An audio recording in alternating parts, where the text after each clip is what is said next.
My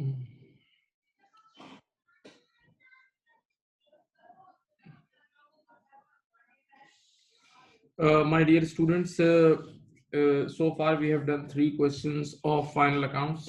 एक हमने किया था पोलार्ड कंपनी, एक किया था हमने आरपी एटन और एक टॉमसन कंपनी। तीनों की कंप्लीट एसओएफपीज आपके सामने आपकी खिदमत में बैलेंस करके रख दी गई थी, अगर आप लोगों को याद हो। ठीक है, अच्छा, फिर मैंने कल की क्लास के एंड में, लास्ट मीटिंग के एंड में बेटा, मैंने आप लोगों के सामने ये डिस्क्लोज कर दिया था कि इनकम स्टेटमेंट 2 टाइप की होती हैं। इनकम स्टेटमेंट्स 2 टाइप की होती हैं। इनकम स्टेटमेंट 2 टाइप की होती हैं। एक होती है एक्सपेंसेस बाय नेचर और एक होती है एक्सपेंसेस बाय फंक्शन। सुकून से सुने, बाय नेचर वाली इनकम स्टेटमेंट आपने तीनों बार बनाई है, तीनों सवालात में बाय नेचर ही बनाई है, जिसमें इनकम स्टेटमेंट के फेस पर सारे खर्चे आप डिस्क्लोज कर देते हो। इनकम स्टेटमेंट के फेस पर सारे खर्चे आप डिस्क्लोज कर देते हो, सारे खर्चे आप डिस्क्लोज कर देते हो। इनकम स्टेटमेंट के फेस पर आप सारे खर्चे डिस्क्लोज कर देते हो, राइट? चाहे वो डेप्रिसिएशन हो, बेड डेट हो, डायरेक्टर फीस हो, ऑडिट, हर नेचर वाइज सारे खर्चे लिखते हो, लंबी तफसील। जबकि दूसरी टाइप की इनकम स्टेटमेंट होती है बाय फंक्शन। उसमें आप फंक्शन वाइज खर्चों को पहले से एलोकेट कर लेते हो, यानी वर्किंग में सारा काम करते हो, सारा काम वर्किंग में करते हो, तवज्जो, और फिर एंड में इनकम स्टेटमेंट एक छोटी सी बन जाती है। तो फंक्शन वाइज, और फंक्शन एक कॉस्ट ऑफ सेल्स का कॉलम होता है, एक एडमिन कॉस्ट और एक डिस्ट्रीब्यूशन कॉस्ट, इतना आसानी से काम हो जाता है। बच्चे ने कहा सर क्या ये सारी चीजें हमें नजर आ रही होंगी? जी बिल्कुल नजर आ रही होंगी। आइए आज हम एक क्वेश्चन करते हैं। क्वेश्चन का नाम है, ये आपके सामने नजर आ रहा है जी, संडाओ पीएलसी। ये क्वेश्चन नंबर 4 के नाम से क्वेश्चन आपके सामने, संडाओ पीएलसी के नाम से सवाल है। ये देखें, ये स्क्रीन पे नजर आ रहा होगा। सवाल में कुछ इंफॉर्मेशन कम गिवन है, मैं वो इंफॉर्मेशन सवाल में ऐड कर रहा हूँ। सवाल में यानी सवाल ही कम लिखा हुआ है, सवाल में कुछ कमी है, पूरा कॉपी नहीं हुआ हुआ। तो मैं यहाँ लिख लेता हूँ। अगर आप लोगों के पास बच्चों बुक्स हैं तो आप लोग अपनी बुक्स में उसको अपडेट कर लें, वरना आपको ये सॉफ्ट कॉपी तो मिल ही जाती है हमेशा।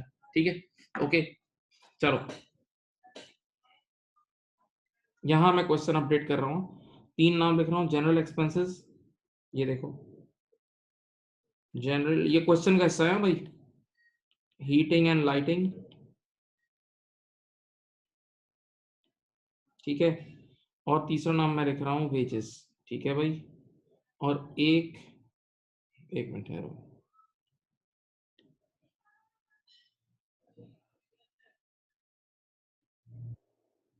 ठीक है। एक नाम मैंने लिख दिया कॉस्ट ऑफ सेल्स, ये देखें। एक तरफ लिख दिया मैंने डिस्ट्रीब्यूशन, देखें। एक तरफ लिख दिया एडमिन, 3 नाम लिख दिए। अब देखें इनकी परसेंटेजेस मैं यहाँ देख रहा हूँ, 50, 30 एंड 20। ये लिख रहा हूँ मैं 40, 40 एंड 20। ये मैं लिख रहा हूँ 60, 20 एंड 20। सही है, ये क्वेश्चन का हिस्सा, ये क्वेश्चन का हिस्सा आप इसको कॉपी कर लें कि जनरल एक्सपेंसेस कहाँ कहाँ एलोकेट होंगे, हीटिंग और लाइटिंग कहाँ कहाँ एलोकेट होगी, और वेजेस कहाँ कहाँ एलोकेट होगा। This right now what I have written is part of the question. Please इसको कॉपी कर लें ताकि आपके पास क्वेश्चन प्रॉपर आ जाए, क्वेश्चन प्रॉपर आ जाए। ये इतनी सी ये क्वेश्चन का हिस्सा है, ठीक है। फिर उसके बाद मैं स्टार्ट करता हूँ।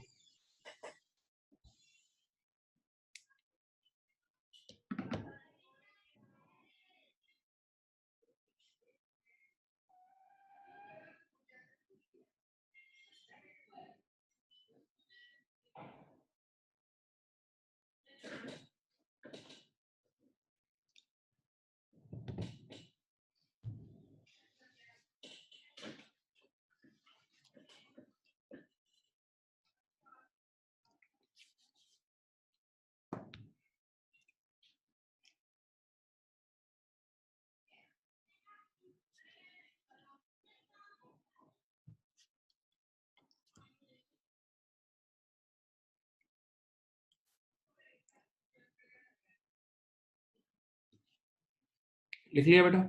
अब आराम से सुनो।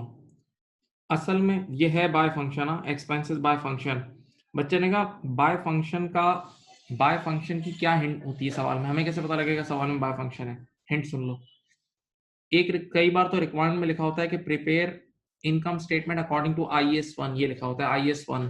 तो स्टैंडर्ड की ज्यादा रिकमेंडेशन बाय फंक्शन की तरफ ही है, तो ये एक हिंट होती है। नंबर 2, क्वेश्चन में इस तरह के डाटा गिवन होता है, देखो परसेंटेजेस गिवन होती है, देखें एडमिन डिस्ट्रीब्यूशन वगैरह की परसेंटेज आपको क्वेश्चन में गिवन होगी, क्वेश्चन में एडमिन डिस्ट्रीब्यूशन वगैरह की परसेंटेजेस आपको गिवन होगी। फिर बोल रहा हूँ, बच्चे ने कहा कि हम कैसे पहचानेंगे कि आपको एक इनकम स्टेटमेंट बाय फंक्शन वाली इनकम स्टेटमेंट बनानी है। मेरे बच्चों, मेरे प्यारे बच्चों, सीधी सीधी सी बात सुनो, बाय फंक्शन की इनकम स्टेटमेंट में या तो रिक्वायरमेंट में IS1 लिखा होता है कि प्रिपेयर अकॉर्डिंग टू IS1, या आपको इस तरह की परसेंटेजेस गिवन होती हैं एलोकेशन के लिए, तो आपको एक सेकंड में नजर आ जाता है। ठीक है, अब हमें पता है, देखो सुनो, हमें इस सवाल में जो मेजर काम करना है ना, उसके बाद मेहनत ही नहीं होगी, वो है 3 कॉलम। हमें वो 3 कॉलम बनाने हैं, cost of sales, distribution cost और admin cost, cost of sales, distribution cost और admin cost. But before we move on to that part, we need to do some small adjustment, छोटी छोटी नन्ही नन्ही एडजस्टमेंट्स करनी है। सर कौन सी? सुनो, एक्रूवल्स की एडजस्टमेंट करनी है, 1 सेकंड की जो ऊपर एडजस्ट करते हैं, प्री पेमेंट की 1 पाई की एडजस्टमेंट करिए, इतनी सी 2 रुपए की। हमें बैड डेट्स कैलकुलेट करना है इतना सा, हमें एक मिनट, हमें डेप्रिसिएशन के अमाउंट कैलकुलेट करने, स्ट्रेट लाइन और रिड्यूसिंग से, बस ये 2-3 चीजें एक बार मैं कैलकुलेट कर लूं तो फिर मैं मजे से 3 कॉलम तुम्हें बना दूंगा और मजे ले लेके सॉल्व करेंगे। बच्चे ने कहा इस सवाल में रिवैल्यूएशन है, मैंने कहा नहीं, कोई रिवैल्यूएशन नहीं है इस सवाल में, कोई रिवैल्यूएशन नहीं है, कोई रिवैल्यूएशन नहीं है। बस कॉन्फिडेंस से बैठे, आप बहुत कुछ पढ़ चुके हैं, बहुत कुछ पढ़ चुके हैं, कोई मुश्किल नहीं होगा अब आप लोगों के लिए। सही है, चलो बिस्मिल्लाह। मैंने आपको पहले ईयर एंड देख लो, ईयर एंड अपना हो रहा है 31 मई X4 को। मेरे प्यारे जवान बच्चों, ईयर एंड अपना हो रहा है 31 मई X4 को। तो जब अकाउंटिंग पीरियड 31 मई X4 को एंड हो रहा होगा, तो बेटा 1 जून X3 को स्टार्ट हो रहा होगा। 1 जून X3 को अकाउंटिंग पीरियड स्टार्ट हो रहा होगा। ओके, नाउ आगे बढ़ते हैं, गोइंग फॉरवर्ड। क्या लिखा है नोट नंबर 1 में? तुम्हारे पास नोट नंबर 1 में ईयर एंड का स्टॉक गिवन है, क्लोजिंग स्टॉक। बगैर किसी नाराजगी के आप सबको पता है कि closing stock cost of sale में जाता है, closing stock cost of sale में जाता है, closing stock cost of sale में जाता है, closing stock cost of sales में जाता है, closing stock cost of sales में जाता है। ओके, अब तो कॉस्ट ऑफ सेल जब निकाल रहा हूँ तो उसमें लिख दूंगा, डरो मत। Number 2, marketing and advertising expenses include, आंखें खोलो, देखो फील करो, marketing and advertising expenses include 6,000 paid in advance for a marketing campaign which will begin in June X4। खुद मुंह से बोल रहा है पेड इन एडवांस, और ये अगले साल के लिए अभी से पेमेंट कर दी है, तो दिस इज प्री पेमेंट। तो प्री पेमेंट का मतलब वो अगले साल यूज होगी, इस साल तो यूज नहीं हुई ना, तो इस साल के खर्चे में से निकाल दो, इस साल जो ऊपर पेमेंट हुई है उसमें से हटा दो, क्योंकि हमें तो एक्सपेंसेस निकालने हैं ना। तो देखें ऊपर जाएंगे,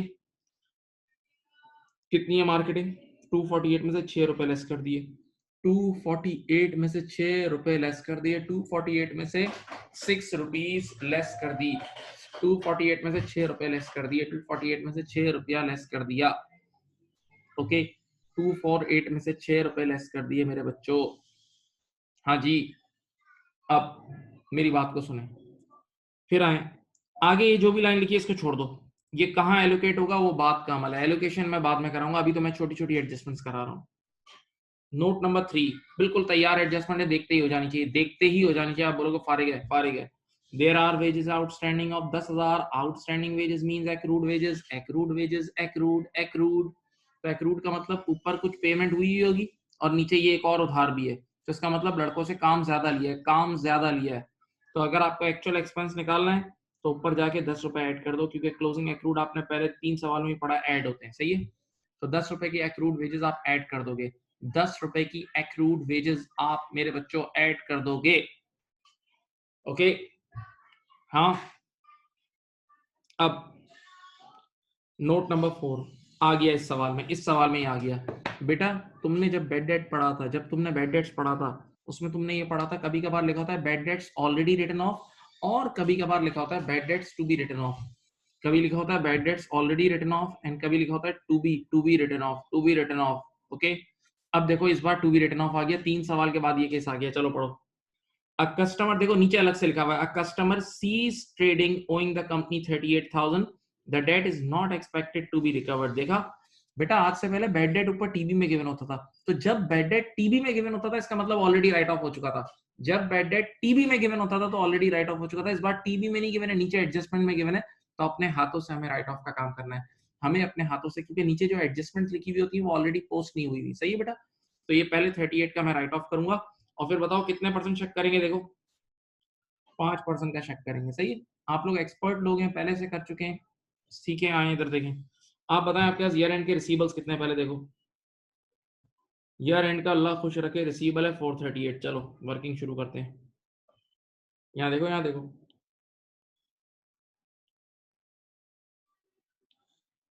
रिसीवेबल्स हैं 438 के। ठीक है, सबसे पहले आप इसमें से राइट ऑफ करोगे लेस बैड डेट्स, याद है, रिटर्न ऑफ 38 रुपीज का राइट ऑफ किया।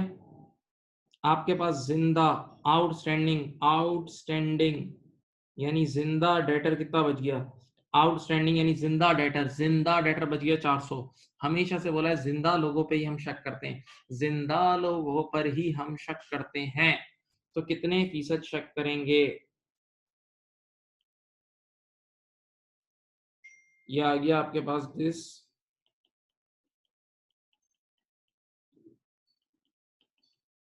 Year allowance 20, this year allowance 20, this year allowance 20। ठीक है, अब बच्चे ने कहा हमें याद आ रहा है, याद आना फ्लैशबैक, ठक ठक जगमग जगमग।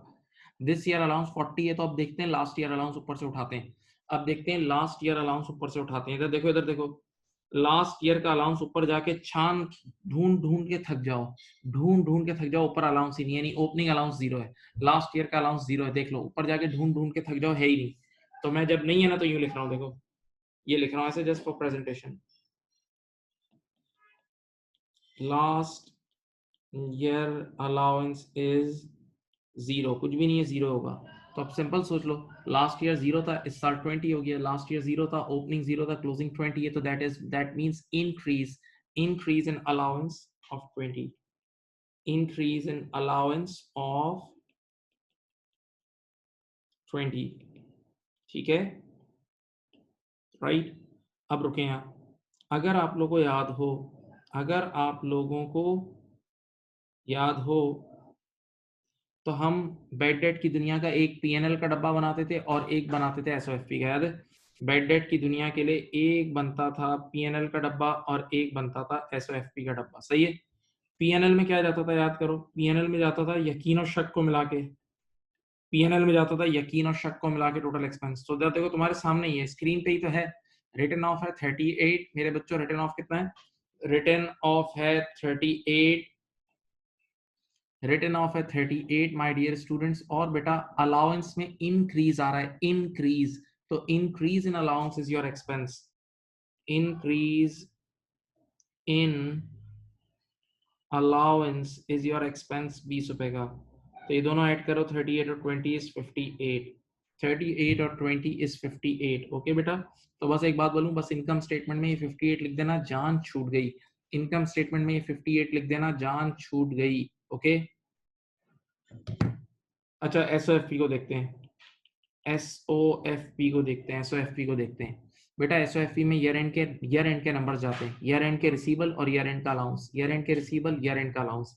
तो ईयर एंड के जिंदा रिसीबल्स हैं 400, ईयर एंड का जिंदा रिसीबल है 400, और उस 400 पे जो टोटल शक किया है वो 20 रुपए का है, 400 पे जो टोटल शक किया है अलाउंस वो 20 रुपए का है। तो 380 रुपए का अपने पास नेट रिसीवेबल है, 380 का अपने पास 380 का नेट रिसीवेबल है। सही है, बराए मेहरबानी आराम से कॉपी कर लें, आराम से कर लें, कोई मुश्किल नहीं है और डरने की बस जरूरत भी नहीं है।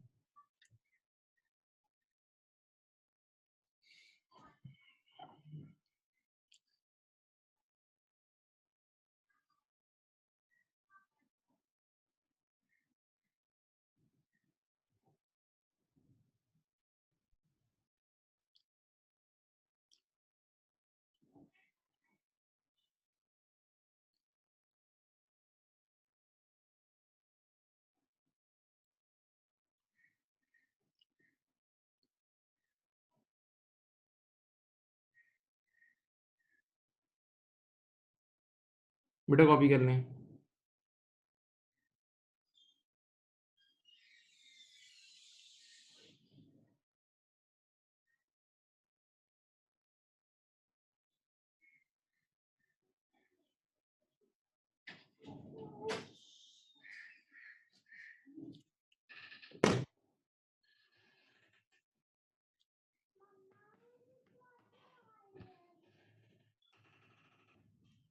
लिख लिया? लिख लिया बच्चों? तो सब मेजॉरिटी काम हो गया, बस एक डेप्रिसिएशन के नंबर्स निकालने हैं, छोटे छोटे डेप्रिसिएशन के नंबर्स, बस हो जाएगा, फिर खत्म। आ जाओ, चलो। कह रहा है depreciation is to be provided as, सिर्फ डेप्रिसिएशन कैलकुलेट करनी है, अभी उसको एलोकेट नहीं करनी है, सिर्फ कैलकुलेट करनी है। तो देखो, buildings eight 5% per annum on their original cost, बस आगे नहीं पढ़ना, वो बात का काम है। बिल्डिंग की डेप्रिसिएशन कैलकुलेट होगी 5% on cost, 5% on cost, 5% on cost, straight line. इधर आओ, बिल्डिंग की कॉस्ट कितनी है? बिल्डिंग की कॉस्ट अल्लाह खुश रखे 5000, बस इधर देखो, यहां मैं नीचे ही निकाल देता हूं, चलो।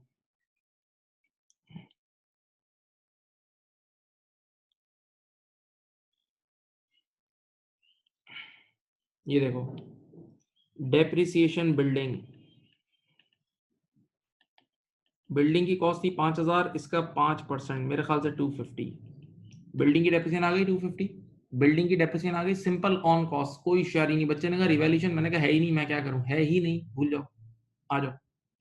अब अगला एसेट है motor vehicle at 25% per annum of the written down value, यानी एनबीवी।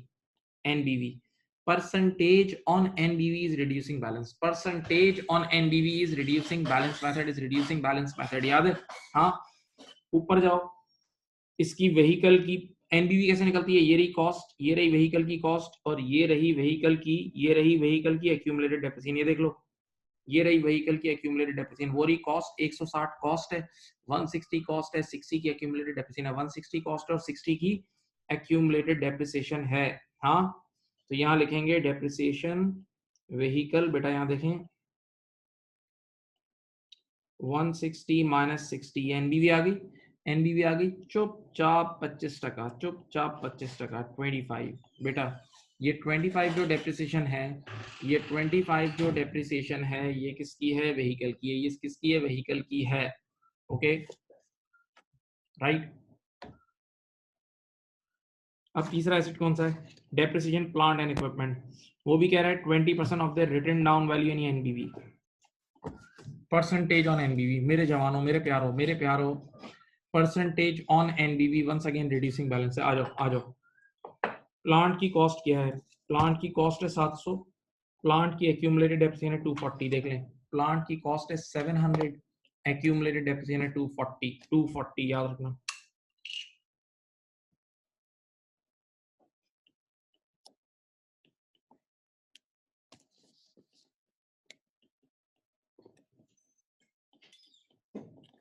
कोई बताए कितनी है? 92 है? कितनी है बताओ? 92 है? बताओ।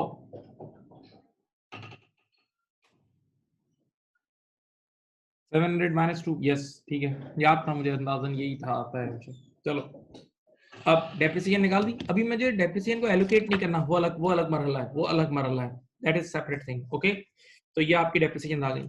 आप एक छोटी सी एंट्री ऐसे ही बना लें इन सब की जहन में, इन सब की अपनी अपनी एंट्री बनती है, डेप्रिसिएशन एक्सपेंस डेबिट और accumulated depreciation credit. Depreciation expense for the year की एंट्री बनती है depreciation expense debit, accumulated depreciation credit, accumulated depreciation credit, याद है? डेप्रिसिएशन एक्सपेंस डेबिट और एक्यूमुलेटेड डेप्रिसिएशन क्रेडिट। इधर आओ, इन सब की एक्यूमुलेटेड, इधर देखो ऊपर एक्यूमुलेटेड डेप्रिसिएशन इनकी गिवन है, इनकी एक्यूमुलेटेड डेप्रिसिएशन ऊपर गिवन है ना, सबको बढ़ा दो भाई, ये 250 रुपए से बढ़ जाएगी, ये 25 रुपए से बढ़ जाएगी, और ये 92 से बढ़ जाएगी, सही है? ये इसलिए ऊपर जाके बढ़ा रहा हूं ताकि जब तुम बैलेंस शीट बनाने पहुंचो, एसओएफपी बनाने पहुंचो, तो आराम से बन जाए। जब तुम एसओएफपी बनाने पहुंचो तो आराम से बन जाए, आराम आराम से बन जाए। ओके, चलो, ये रहा तुम्हारे सामने डेप्रिसिएशन, बस ये कॉपी करो, उसके बाद तुम्हें आराम से हाथ जोड़ के बैठ जाना है, हाथ जोड़ के बैठ जाना है, मैं सॉल्व करा दूंगा।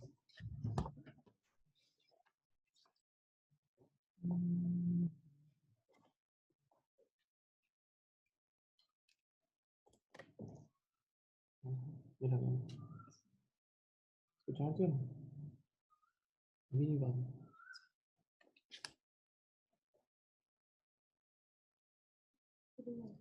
पीएनएल में फॉर द ईयर ज्यादा है जी, एक बच्चे ने सवाल किया जी मेरे बेटे।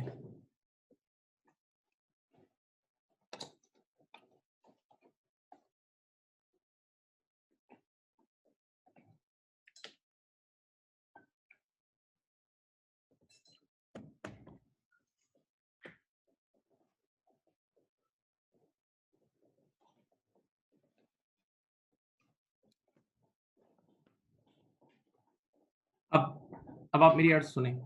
देखें आपके पास क्वेश्चन मैं बार बार बोल बोल के थक चुका हूँ। क्वेश्चन आपके पास होना चाहिए। उसूलन तो फिजिकल कॉपी होनी चाहिए, वरना मैंने सॉफ्ट कॉपी भेजी हुई है। अब फिजिकल कॉपी भी आप खरीद सकते हैं, अवेलेबल है।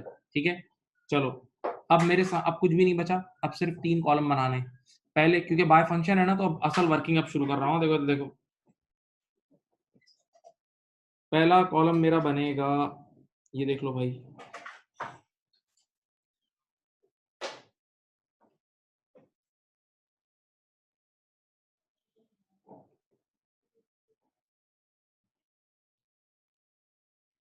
ये देखिए, cost of sales, distribution cost और एडमिन कॉस्ट। सही है। अब आप पहले मेरी मेरी डिस्कशन सुने। यहाँ देखें, कुछ चीजें ऐसी होंगी जो देखते ही पता लग जाएंगी कहाँ जाएंगी। कुछ चीजें ऐसी होंगी जो खुद देखते ही आपको खुद पता होगी कहाँ जाएगी। सही है। और कुछ चीजें ऐसी होंगी जिनके बारे में इंफॉर्मेशन गिवन होगी, जानकारी गिवन होगी, कहाँ लेके जाना है। सही है, कहाँ लेके जाना है। फिर बोल रहा हूँ, कुछ चीजें देखते ही आपको एक नजर में पता लग जाएंगी और कुछ चीजें हमें देखनी होंगी। अच्छा, अब मेरी अर्ज सुने। बराए मेहरबानी उसी तरह पढ़ाऊंगा। ट्रायल बैलेंस के टॉप से शुरू करेंगे। ट्रायल बैलेंस के टॉप से ट्रायल बैलेंस के टॉप से शुरू होगा। सही है। आप अपने पास क्वेश्चन निकाल लें, मैं भी अपने पास क्वेश्चन निकाल रहा हूँ। क्वेश्चन एक तरफ स्क्रीन पे सामने रखूंगा ताकि सारा मरहला आसानी से गुजरे, प्यार मोहब्बत से।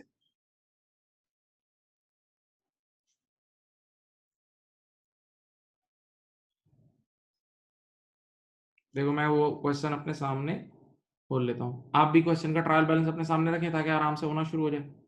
ठीक है, चलो, ये आ गया सवाल। हाँ, देखें, ट्रायल बैलेंस में सबसे पहले आपके पास वर्ड है बैंक। बैंक बेटा, बैंक इनकम स्टेटमेंट की चीज नहीं है, वो बैलेंस शीट की चीजें छोड़ दो। बैलेंस शीट की चीजें छोड़ दो। अगली चीज है ओपनिंग स्टॉक। तारीख के साथ देख लो ओपनिंग स्टॉक। तुम सब जानते हो opening stock cost of sale में आएगा।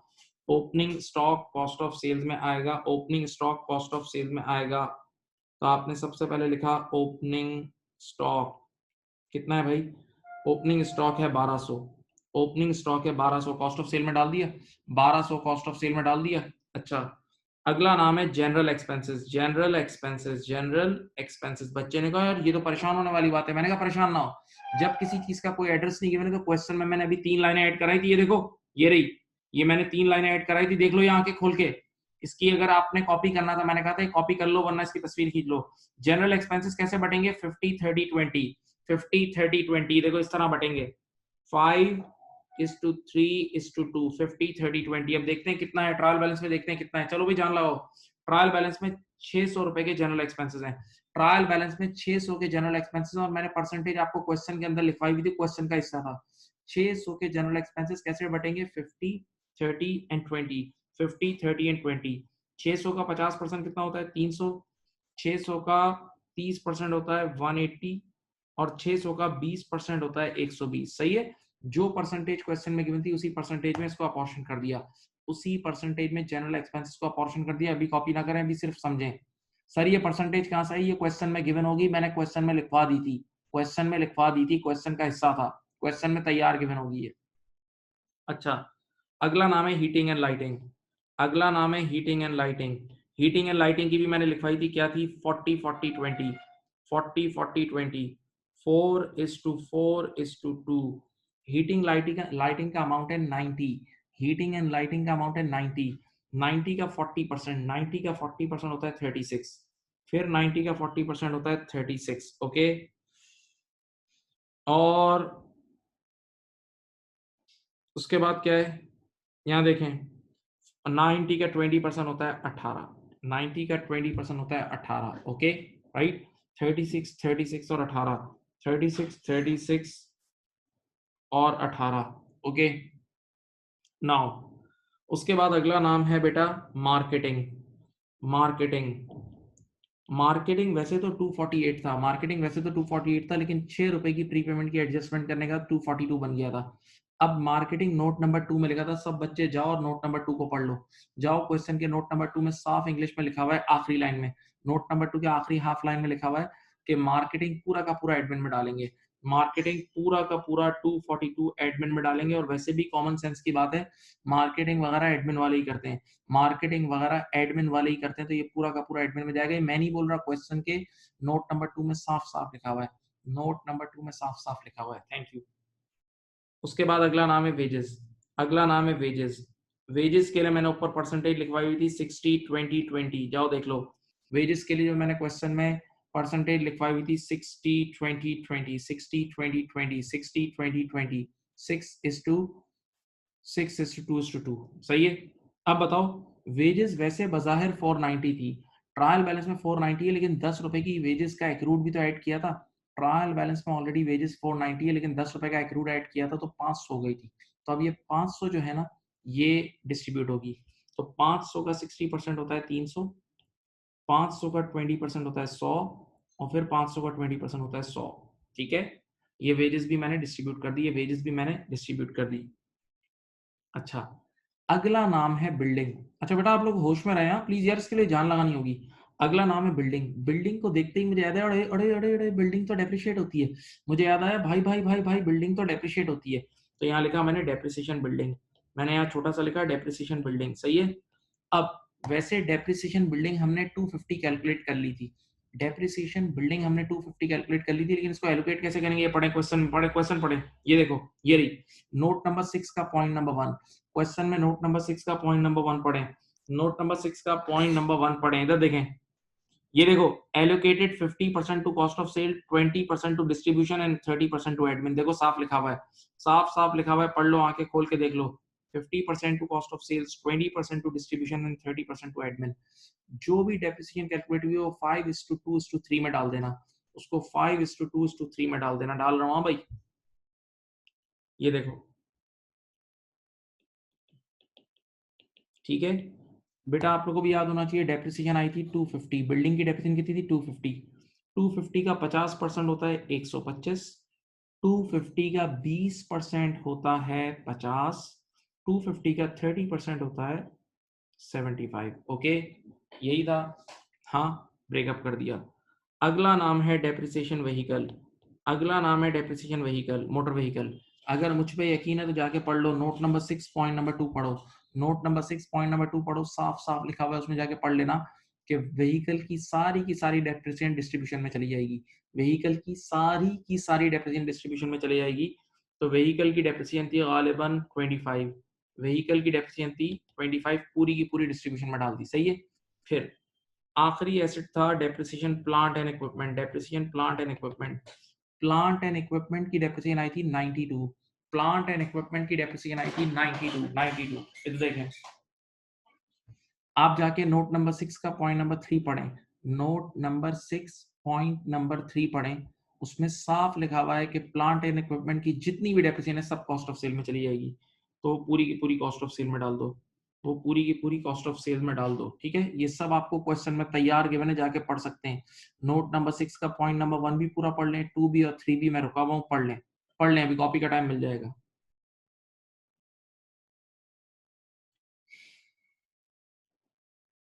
अब ट्रायल बैलेंस का भी, एसेट्स के बाद अगला नाम है एक्यूमुलेटेड प्रॉफिट्स। एक्यूमुलेटेड प्रॉफिट्स का मतलब रिटेन अर्निंग, एक्यूमुलेटेड प्रॉफिट्स का मतलब रिटेन अर्निंग। रिटेन अर्निंग को छोड़ दो, वो बैलेंस शीट और सोशी में जाती है, छोड़ दो।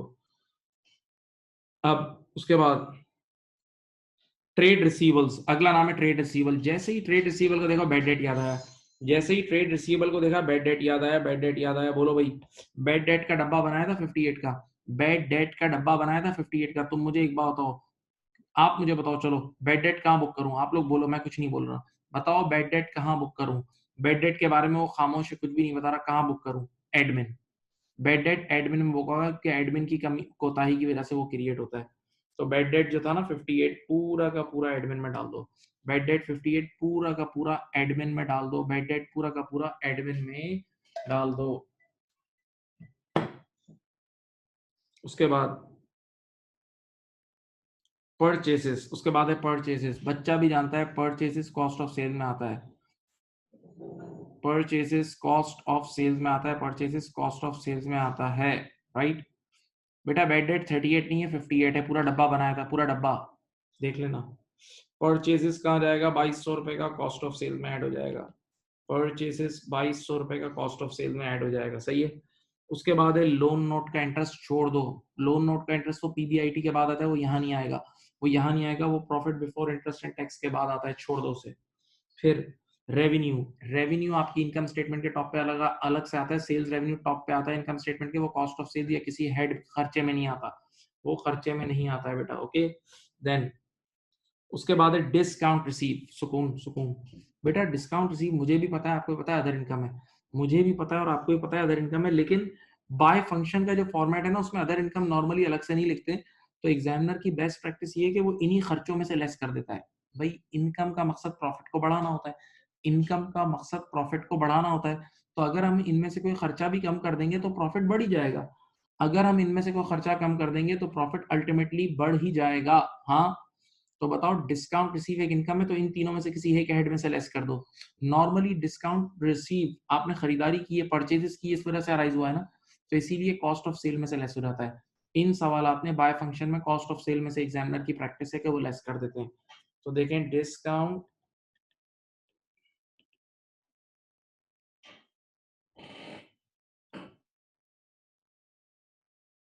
150, डिस्काउंट रिसीव 150, ठीक है।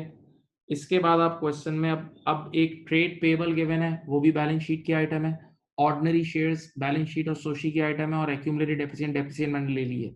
बच्चे ने कहा ये तो सब कुछ हो गया, मैंने कहा हाँ बस एक चीज रह गई, अल्लाह करे समझ में आए। नोट नंबर 1 में जाए, क्लोजिंग स्टॉक रह गया है, नोट नंबर 1 में जाए, क्लोजिंग स्टॉक रह गया है, बस क्लोजिंग स्टॉक आप सबको पता है कि कॉस्ट ऑफ सेल से लेस होता है, क्लोजिंग स्टॉक आप सबको पता है कि कॉस्ट ऑफ सेल से लेस होता है। लीजिए जनाब, कितना था क्लोजिंग स्टॉक बताओ।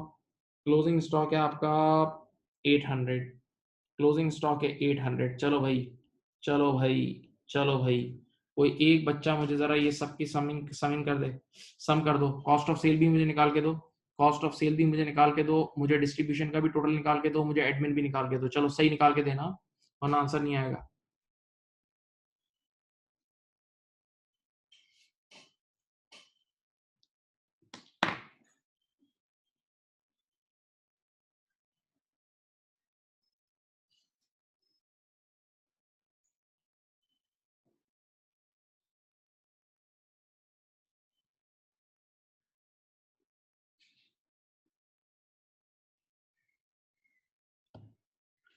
डबल 303,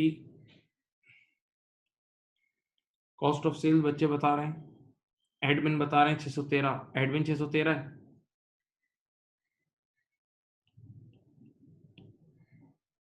और डिस्ट्रीब्यूशन कितनी है बेटा 391। चलो अब ये कॉपी कर लें, सवाल का दिल यही था, सवाल का बस यही दिल है, बस खत्म।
लिख लो बच्चों।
बेटा लिख लिया, बोलो।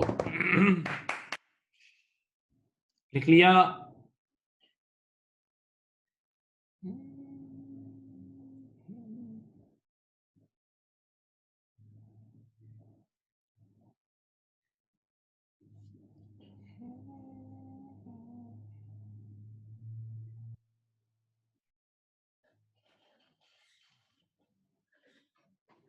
चलो लिख लिया, हाँ, तो मैं आगे बढ़ रहा हूँ।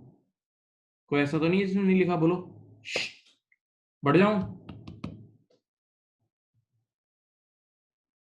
ओके, लिख लें, सॉरी सॉरी।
चले, कर लिया।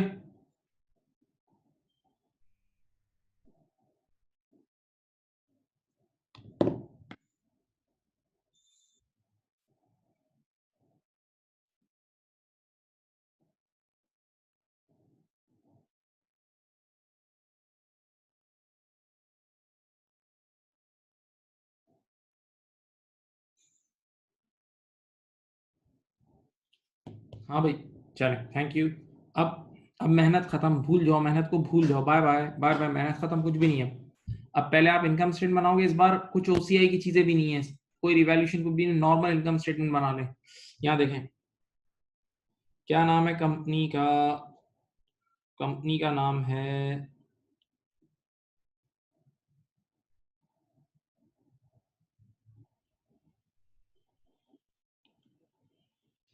कंपनी का नाम है Sundaw PLC, PNL for the year ended 31 May X4 कुछ था, सही है, राइट। बिस्मिल्लाह किससे होगी तो देखो, बिस्मिल्लाह करोगे सेल्स रेवेन्यू से, सेल्स रेवेन्यू से बिस्मिल्लाह करोगे। टीवी में जाए, देखें सेल्स रेवेन्यू कितना है, टीवी में जाए, चले चले चले, हो गया, सेल्स रेवेन्यू कितना है? सेल्स रेवेन्यू है 5876, 5876, बस देखते रहना। इस सवाल में कोई सेल रिटर्न नहीं है, इग्नोर कर दो। सेल रिटर्न में से लेस होगा, less cost of sales, less होगा कॉस्ट ऑफ सेल्स। ये ऊपर इतनी बड़ी कॉस्ट ऑफ सेल निकाली है तुमने, 3303, 3303, 3303 is your cost of sales. बताओ बेटा, 2573 का तुम्हारे पास आ गया ग्रॉस प्रॉफिट, जीपी आ गया। अब जीपी के बाद कुछ भी नहीं है, बस दो नाम है, एक डिस्ट्रीब्यूशन एक एडमिन, एक डिस्ट्रीब्यूशन एक एडमिन, और कुछ भी नहीं है, सब हो गया उसमें, सब कर चुके हो तुम। जीपी के बाद एक नाम लिख देना, डिस्ट्रीब्यूशन कॉस्ट कितनी थी? 391, 391, और एडमिन कितनी थी? एडमिन थी, अल्लाह खुश रखे, 613। ये दोनों को मिलाओ, 391 और 613 को मिला लो, 31004, 391 और 613, 1004। चलो, ये आ गया तुम्हारे पास PBIT, profit before interest and tax, 1569 आ गया तुम्हारे पास, profit before interest and tax, 1569 आ गया profit before interest and tax. Okay, अब इसमें से लेस करोगे, लेस लोन नोट का इंटरेस्ट, लोन नोट का इंटरेस्ट, लोन नोट इंटरेस्ट, इधर देखें, ये भी तैयार मिल जाएगा तुम्हें। टीबी में जाओ, टीबी में जाओ, चलो, टीबी में तुम्हारे पास कितना 5% लोन गिवन है, 600 रुपए का, 600 रुपए का लोन का अमाउंट गिवन है, जाके देखो, 600 रुपए का लोन का अमाउंट गिवन है, सूद का रेट है 5%, सूद का रेट है 5%, इधर देखो, तो 600 टाइम्स 5%, ये बनता है 30, 600 टाइम्स 5% ये बनता है 30, 600 का 5% बनता है 30। अब मेरा सवाल सारी ऑडियंस से, ये सब मैं सिखा चुका हूँ, ये सिखा सिखा के थका चुका हूँ आप लोगों को। बताओ, सोच के जवाब दो। मुझे ये बताओ, मुझे ये बताओ, मुझे ये बताओ, ये 30 का इंटरेस्ट पे हो गया या नहीं हुआ है? ये बताओ, जाओ क्वेश्चन में देख के बताओ, ये पे हो गया या नहीं हो चुका है? सब बताएं, सब बच्चे यहाँ लिख के बताएं मुझे, ये 30 का इंटरेस्ट पे हुआ है या नहीं हुआ?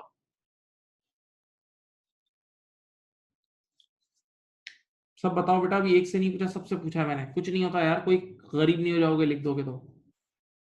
जी बिल्कुल पे हो गया, वेरी गुड, वेरी गुड, ये पे हो चुका है। दलील ये है कि टीबी में नजर आ रहा है, टीबी में ये डेबिट साइड पे 30 का नजर आ रहा है, तो बेटा ये अनपेड नहीं पेड है। अगर अगर ये अनपेड होता तो इसका ईयर एंड पे एक्रूड भी जाता, अगर ये अनपेड होता तो ईयर एंड पर इसका एक्रूड भी जाता। Very good, very good, very good, खुश रहो, खुश रहो। अब बताओ पीबीटी कितना है? बच्चे ने कहा सर कोई प्रेफरेंस डिविडेंड नहीं है। नहीं है, प्रेफरेंस डिविडेंड नहीं है। 1539 का पीबीटी आ गया। अब जरा क्वेश्चन की लास्ट एडजस्टमेंट में पढ़ लो, नीचे जाके कुछ टैक्सेशन, वही वही वाली बात नजर आएगी। कंपनी इस साल का टैक्स अगले साल पे करती है, कंपनी इस साल का टैक्स अगले साल पे करती है। टैक्स कितना है बताऊं? टैक्स है, सवाल में देख लेते हैं अभी। ये देखो, ये कह रहा है इनकम टैक्स 250 का है, इनकम टैक्स 250 का है, 250। ये लो, टैक्स एक्सपेंस है,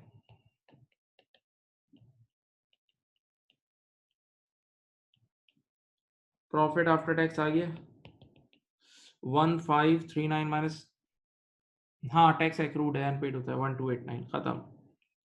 बच्चे ने कहा यार इसके आगे कोई कॉपी नहीं करना। मैंने कहा कुछ भी नहीं करना, ओसीआई है ही नहीं सवाल में।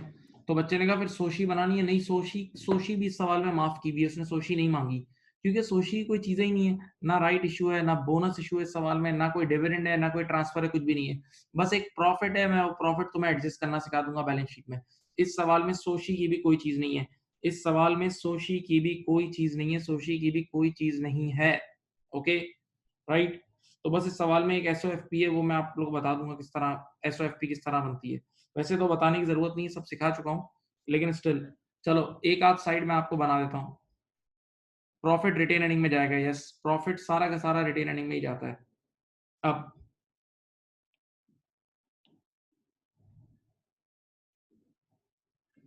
यहाँ देखें, संडाव एसओएफपी एज एट 31 मई X4, ये देख लो भैया, ऐसे ही हल्की फुल्की बनाया था एसओएफपी यार। 3 कॉलम तुम्हें याद है, कॉस्ट, एक्यूमुलेटेड डेप्रिसिएशन और एनबीवी याद है? कॉस्ट, एक्यूमुलेटेड डेप्रिसिएशन और एनबीवी। मेरे ख्याल से इस सवाल में जमीन नहीं है, जाओ चेक करते हैं, जमीन को चेक करते हैं, क्या इस सवाल में जमीन है? नहीं है, जमीन नहीं है। तो बस 3 एसेट है इस सवाल में, एक बिल्डिंग है, एक व्हीकल है, एक प्लांट है। सही है। बिल्डिंग की कॉस्ट कितनी थी ओरिजिनल? 5000, इसकी थी 160, इसकी थी 700। ठीक है। अब बताओ एक्यूमुलेटेड डेप्रिसिएशन बताओ। बिल्डिंग की ईयर के स्टार्टिंग की एक्यूमुलेटेड डेप्रिसिएशन थी 2000, जाके देख लो, ट्रायल बैलेंस में जाके देखो, बिल्डिंग की ईयर के स्टार्टिंग की एक्यूमुलेटेड डेप्रिसिएशन थी 2000, याद है? और उसमें वो ईयर के स्टार्टिंग की एक्यूमुलेटेड डेप्रिसिएशन थी। इस साल 250 से और डेप्रिशिएट हुआ, इस साल बिल्डिंग 250 से और डेप्रिशिएट हुई, तो 2000 प्लस 250 2250 की ईयर के एंड की एक्यूमुलेटेड डेप्रिसिएशन है। बिल्डिंग की ईयर के एंड की एक्यूमुलेटेड डेप्रिसिएशन है 2250। तो जरा सोच के बताएं एनबीवी कितनी आई होगी? एनबीवी आ गई होगी 2750, एनबीवी आ गई होगी 2750, 2750 आ गई होगी। सही है। इसी तरह बेटा व्हीकल की, तवज्जो सुने, व्हीकल की ईयर के स्टार्टिंग की, व्हीकल की ईयर के स्टार्टिंग की एक्यूमुलेटेड डेप्रिसिएशन थी 60, व्हीकल की ईयर के स्टार्टिंग की एक्यूमुलेटेड डेप्रिसिएशन कितनी थी? 60। इस साल व्हीकल 25 रुपए से और डेप्रिशिएट हुई है, तो 60 प्लस 25, 60 प्लस 25 इज 85, तो ईयर एंड पर एनबीवी होगी 75। ओके, सिमिलरली बेटा एक्यूमुलेटेड डेप्रिसिएशन इसकी थी ईयर के स्टार्टिंग की 240, प्लांट एंड इक्विपमेंट की ईयर के स्टार्टिंग की एक्यूमुलेटेड डेप्रिसिएशन थी 240, इस साल वो 92 से और डेप्रिशिएट हुआ, तो 240 प्लस 92, 240 प्लस 92, 240 प्लस 92, 332, 332, तो 700 माइनस 332, 700 माइनस 332 कितना होता है? 368। चलो कोई एक अल्लाह का वली, कोई एक अल्लाह का बंदा इन तीनों एनबीवीज को ऐड कर दे, इन तीनों एनबीवीज को ऐड कर दे प्लीज। 3193, 3193 सही है। अब इसके बाद करंट एसेट्स देख लें, करंट एसेट्स देख लें, यहाँ देखें करंट एसेट्स ईयर के एंड के चाहिए। सबसे पहले क्लोजिंग स्टॉक लिख देना। इन्वेंटोरी ईयर एंड की 800 है, याद है। रिसीवेबल्स ईयर एंड के, नेट रिसीवेबल्स का डब्बा बनाया था हमने मिलके। नेट रिसीवेबल का डब्बा गालिबन कितना था, एक मिनट सोचने दो। नेट रिसीवेबल था 380, नेट रिसीवेबल्स मेरे ख्याल से था 380, देख लो यही था ना, नेट रिसीवेबल 380 था। उसके बाद था प्री पेमेंट था मेरे ख्याल से, अल्लाह खुश रखे, 5 रुपए का प्री पेमेंट था या 6 रुपए का, 6 रुपए का प्री पेमेंट था, 6 रुपए का प्री पेमेंट था। और कोई बैंक बैलेंस है, देखो डेबिट साइड पे कोई कैश या बैंक है। हाँ बैंक बैलेंस डेबिट साइड पे है, बैंक बैलेंस डेबिट साइड पे करंट एसेट है 10 रुपए, बैंक बैलेंस डेबिट साइड पे कितना है 50 रुपए, सॉरी। चलो इन सबको ऐड कर लो, इन सबको ऐड करो बेटा। बेटा पहले ये करंट एसेट्स को ऐड करो, 800 और 300 1100, 12 कुछ होगा, बताओ बताओ।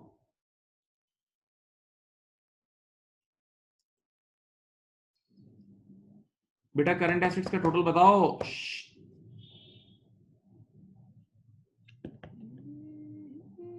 1236, 1236 टोटल एसेट बता दो।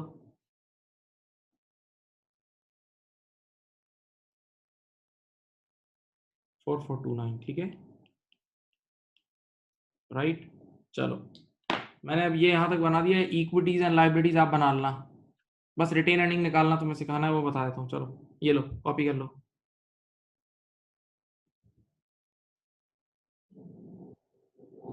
कॉपी कर लो, चलो इजी था, हो गया सवाल।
कर लिया बोलो।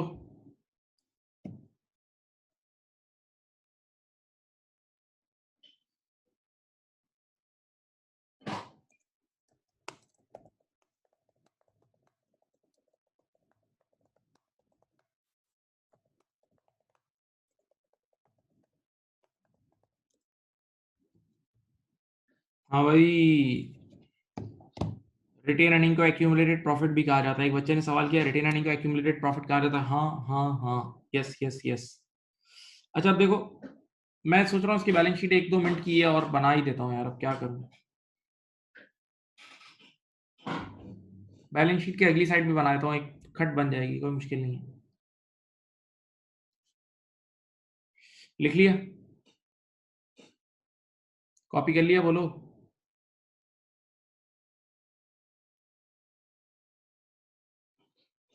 अच्छा अब देखो एक चीज सुनो, तुम्हारे पास ये इतनी रिटेन अर्निंग थी ईयर के स्टार्टिंग में, देखो ये डब्बा नजर आ रहा है, ये ओपनिंग रिटेन अर्निंग थी, ठीक है। इस साल तुम्हें और प्रॉफिट भी हुआ, कुछ प्रॉफिट भी हुआ, तो जो भी ओपनिंग रिटेन अर्निंग है वो प्रॉफिट में ऐड हो जाती है।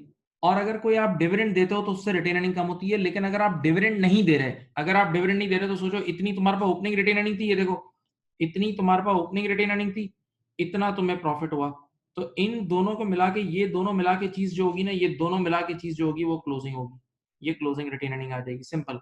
तो अगर कभी भी तुम्हें क्लोजिंग रिटेन अर्निंग निकालनी हो, कॉमन सेंस की बात है, तो ओपनिंग रिटेन अर्निंग में प्रॉफिट ऐड कर लेना। ओपनिंग रिटेन अर्निंग में बेटा प्रॉफिट प्यारे बच्चों ऐड करोगे तो ये झटपट क्लोजिंग रिटेन अर्निंग आ जाएगी, झटपट क्लोजिंग रिटेन अर्निंग आ जाएगी। ठीक है, तो अभी अगली अगली साइड पे आपको ये क्लोजिंग रिटेन अर्निंग निकालनी होगी, अगली साइड पे आपको ये क्लोजिंग रिटेन अर्निंग का काम करना होगा। हाँ भाई,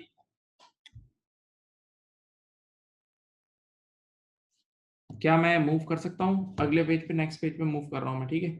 अब मैं यहाँ आपके सामने सॉल्व कर देता हूँ। यहाँ देखें, इक्विटीज एंड लायबिलिटीज, इधर देखो, पहला हेड होता है कैपिटल एंड रिजर्व्स का, याद है? इस सवाल में कोई लंबी चौड़ी चीज नहीं है, सिर्फ ऑर्डिनरी शेयर कैपिटल है, जाके देखो। ऑर्डिनरी शेयर कैपिटल है 1500 का, 1500 का शेयर कैपिटल है। और बताओ रिटेन अर्निंग तुम्हें क्वेश्चन में ओपनिंग गिवन है, रिटेन अर्निंग तुम्हें क्वेश्चन में जाओ पर टीबी में तारीख के साथ ओपनिंग गिवन है। ओपनिंग एक्यूमुलेटेड प्रॉफिट है 280, ओपनिंग एक्यूमुलेटेड प्रॉफिट है 280 और इस बार का प्रॉफिट हुआ है 1289, इस बार का प्रॉफिट आफ्टर टैक्स हुआ है 1289, जाके देख लो। इनकम स्टेटमेंट अभी अभी तुमने देखी है, तो ओपनिंग रिटेन अर्निंग में अगर तुम प्रॉफिट ऐड कर लो, ओपनिंग रिटेन अर्निंग में अगर तुम प्रॉफिट ऐड कर लो तो तुम्हारा क्लोजिंग रिटेन अर्निंग आएगा 1569। ठीक है भाई, ये दोनों को जमा करो 3069, ये तुम्हारी टोटल इक्विटी का पैकेट आ गया। बच्चे ने कहा सर वो शेयर प्रीमियम, मैंने कहा नहीं है सर, वो रिवैल्यूएशन रिजर्व, मैंने कहा नहीं है, मैं कहां से लाऊं? एनसीए रिजर्व कुछ भी नहीं है इस सवाल में, कुछ भी नहीं, थका हुआ सवाल है यार। अब आओ, अगला हेड होता था non current liabilities, non current liabilities याद है? अब इसमें आपके पास आएगा कितना परसेंट लोन नोट था? ये था आपके पास 6% लोन नोट था, या क्या था? 5% लोन नोट,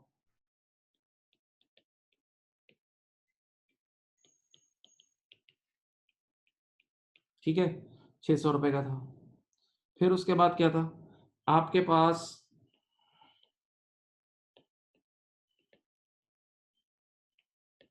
करंट लाइबिलिटीज थी, करंट लाइबिलिटीज थी, करंट लाइबिलिटीज थी। करंट लाइबिलिटीज में आपके पास था ट्रेड पेबल, सबसे पहले ट्रेड पेबल होगा। चलो, ट्रेड पेबल मेरे ख्याल से कितना होगा इस बार? ट्रेड पेबल अल्लाह खुश रखे 500 रुपए का है, ट्रेड पेबल 500 रुपए का है, सही है बेटा। एक्रूड वेजेस कितनी थी? एक्रूड वेजेस 10 रुपए की थी, हाँ, एक्रूड वेजेस थी 10 रुपए की। इनकम टैक्स था 250 का, इनकम टैक्स था 250 का। मेरे ख्याल से इस सवाल में कोई एक्रूड इंटरेस्ट, कोई डिविडेंड, कुछ भी ऐसी चीज नहीं थी। जरा चलो भाई ये साइड भी ऐड कर लो, ये साइड भी ऐड कर लो भाइयों। हुआ बैलेंस? देखो 4429 से बैलेंस हो गया, देख लो। यस यस, बैलेंस हो गया, चलो हो गया। क्वेश्चन डन, क्वेश्चन डन, अल्हम्दुलिल्लाह। करो कॉपी, करो कॉपी करो। एक और सवाल हमने करना है छोटा सा, तो आप बाय फंक्शन भी सीख जाएंगे इंशाल्लाह।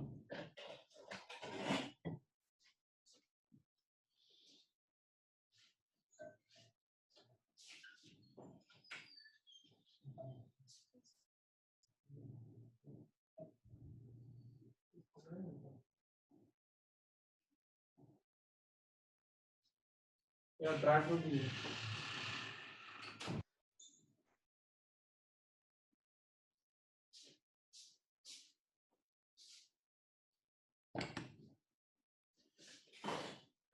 लो,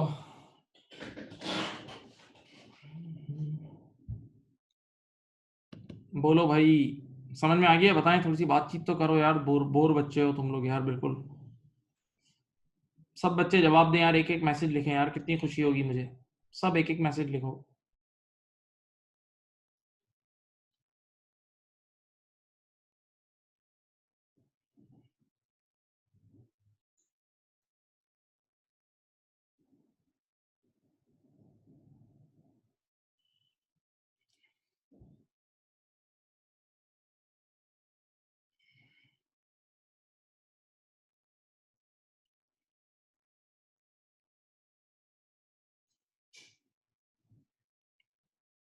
चलो यार, अल्लाह खुश रखे आप लोगों को। कुछ बच्चे कह रहे हैं कि कब मुलाकात होगी, बहुत जल्द होगी इंशाल्लाह। अब हालात इंशाल्लाह नॉर्मल हो रहे हैं, इंशाल्लाह बहुत जल्द मुलाकात होगी भाई। लेकिन बस आप लोग पॉजिटिव रहें और पढ़ें, क्योंकि देखो पढ़ाई में कुछ भी कमी नहीं है, आप एक एक हर्फ ब हर्फ समझ सकते हो, इस बात में कोई दो राय नहीं रखना। हर्फ बहर्फ समझ सकते हो।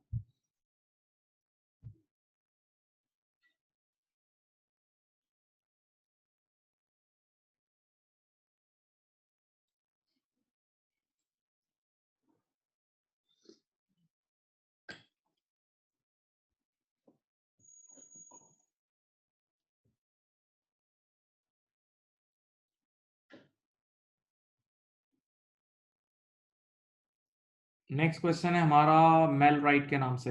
मेल राइट अभी मैं स्क्रीन पे है मेरे पास, निकालो। ये हो गया, आप लोगों ने कर लिया होगा मेरे ख्याल से, कोई इतनी बड़ी चीज नहीं थी। Next question is male right, कहाँ गया भाई? अच्छा हाँ, नेक्स्ट पेज पे, सॉरी।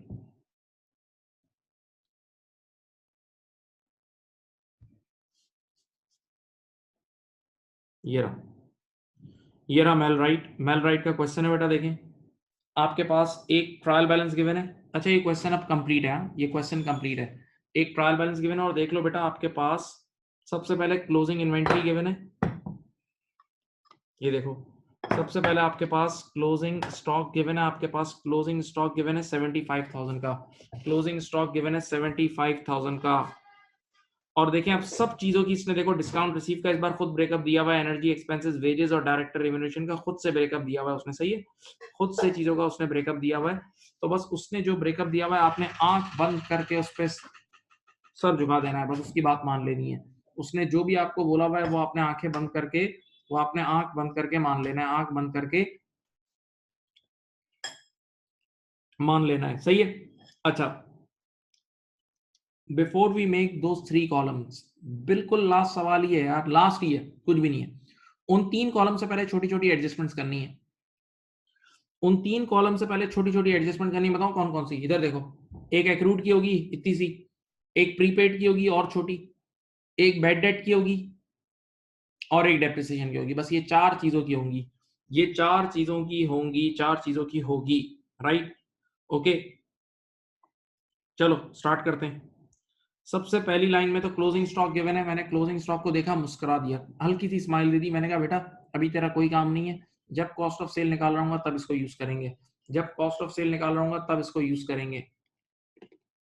क्वेश्चन नंबर है 12, अगर जो लोग अपनी बुक से कर रहे हैं क्वेश्चन नंबर 12 है इसका, सही है, देख लें। मेल राइट, मेल राइट और बाय फंक्शन का सवाल है।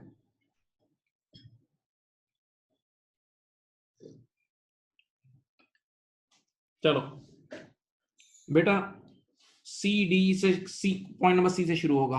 पॉइंट नंबर सी से देखो, अब जो चीज तुम लोग जिसको एक्रूड बोलते हैं ना, उसी बात को समझाने के स्टाइल में बहुत सारे स्टाइल होते हैं, बात करने का स्टाइल होता है भाई। An invoice of 15,000 for energy expenses for October X7 has not been received, not been receive, इसका मतलब क्या बताऊं? आपने बिल यूज कर लिया, मजे कर लिए, एसी में बैठ गए, इंजॉय कर लिया, पार्टी कर ली, लेकिन अभी तक इनवॉइस ही नहीं आई तो पेमेंट नहीं की होगी, अभी तक इनवॉइस ही नहीं आई तो पेमेंट नहीं की होगी, तो ये एक्रूड है भाई। ये स्टाइल है बताने का, एक्रूड बताने का ये एक स्टाइल है, ये एक्रूड बताने का स्टाइल है। हाँ हाँ जी, हाँ जी, क्या हो गया भाई तुम लोगों? तो ये एक्रूड बताने का स्टाइल है। तो बताओ एक्रूड का ट्रीटमेंट याद है? एक्रूड का ट्रीटमेंट याद है? एक्रूड ऊपर जाके ऐड हो जाएगा, एक्रूड ऊपर जाके ऐड हो जाएगा, एक्रूड ऊपर जाके ऐड हो जाएगा। कितना है? 15। कहाँ है भाई एनर्जी एक्सपेंसेस, इधर दिखाओ। 15 रुपए ना, ठीक है, ये देखो,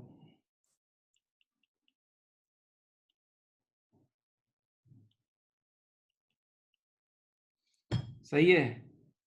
हाँ, वो मैं अभी बोल रहा था ना, स्टाइल है, स्टाइल है, वो एक कौन सी मूवी थी, हेरा फेरी, वो बोलता है ना ये बाबूराव का स्टाइल है वो याद आ गया था मुझे। चलो बेटा, 15 आपने ऐड कर दिया, 15 आपने ऐड कर दिया, सही है, क्योंकि वो एक्रूड था, 15 आपने एक्रूड ऐड कर दिया। नाउ अब कहाँ है भाई, पूछते हैं। Loan note interest has not been paid for the year, खुद मुंह से कह रहा है, नोट नंबर डी में पढ़ लो, पिछले सवाल में ऐसा नहीं था, हाँ नो पहले सवाल में था, पोलार्ड कंपनी में, कह रहा है इंटरेस्ट इस बार एक्रूड होगा, लोन नोट का इंटरेस्ट इस बार पे नहीं हुआ। आ जाओ देखते हैं, ये देखो 10% के लोन नोट नजर आ रहे हैं, 50 रुपए के, ₹50 का लोन नोट है, 10% का रेट है, तो इंटरेस्ट एक्सपेंस कितना होगा बताओ? ₹50 का 10% कितना होता है? ₹5। ₹5 का इंटरेस्ट है। 50 का लोन है, सूद का रेट है 10%, तो 50 टाइम्स 10% इज 5 और इसकी एंट्री बनेगी interest expense 5,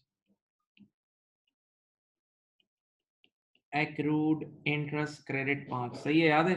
interest expense debit और ₹5 का अनपेड है, एक्रूड है या पेबल है, वो क्रेडिट हो जाएगा। तो देखो इस सवाल में क्या होगा, आप इनकम स्टेटमेंट में पीबीआईटी के बाद इंटरेस्ट एक्सपेंस बुक करेंगे, हाँ करेंगे, लेकिन यही ₹5 ईयर एंड पे करंट लायबिलिटी में भी लेके जाएंगे, यही ₹5 ईयर एंड पे करंट लायबिलिटी में भी लेके जाएंगे फॉर श्योर। हाँ भाई, देख लो।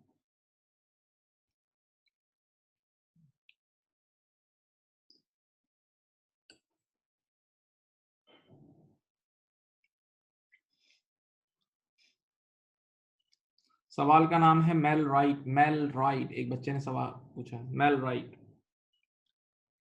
अच्छा, ई में क्या कह रहा है? The allowance for receivable is to be increase to 5% of trade receivable. आगे नहीं पढ़ना, आगे नहीं पढ़ना, छोड़ दो भाई। कोई रिटर्न ऑफ तो नहीं है, अभी तो नजर नहीं आ रहा। पहले ऊपर जाते हैं, ऊपर जाके कहीं रिटर्न ऑफ है, देखो अच्छी तरह देखो, टक टक टक टक टक टक टक टक टक टक, रिटर्न ऑफ नहीं है। चलो मुझे बताओ, रिसीवेबल्स कहाँ है ऊपर? ये रहे 320, 320 के रिसीवेबल्स हैं, 320 के रिसीवेबल्स हैं, यहाँ देखो।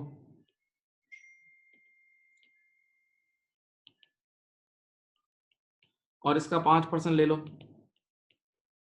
16 आया। यहाँ लिख देंगे दिस ईयर अलाउंस 16 आ गया। दिस ईयर अलाउंस कितना आ गया? 16 आ गया। अब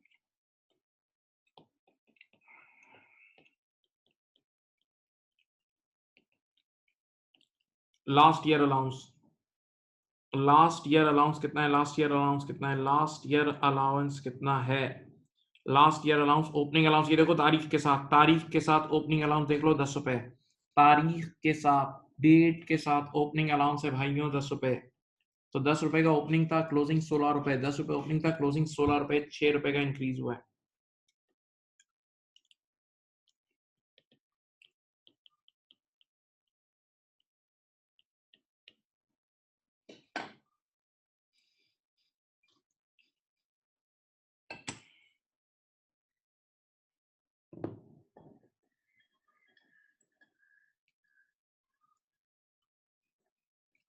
सर एक्रूड इंटरेस्ट और इंटरेस्ट पेबल एक ही चीज है जी? यस।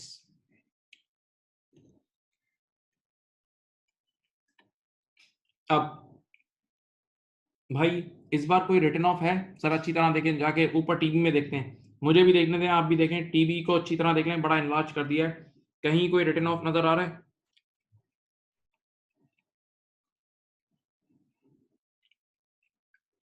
नहीं है, मुझे तो नजर नहीं आ रहा। रिटर्न ऑफ नहीं है ना, तो इस बार अलाउंस ही है बस। ये ₹6 का इंक्रीज पीएनएल में जाएगा। और बताओ एसओएफपी में क्या जाएगा? कोई बता सकता है एसओएफपी में क्या जाएगा? कोई बता सकता है एसओएफपी में क्या जाएगा? ईयर एंड के नेट रिसीवेबल जाते हैं, एसओएफपी में ईयर एंड के नेट रिसीवेबल जाते हैं, तो रिसीवेबल्स कितने के हैं? 320 के हैं, और उस पर ₹16 का शक किया है, अलाउंस ₹16 का किया है शक। बेटा कितना हुआ 320 माइनस 16?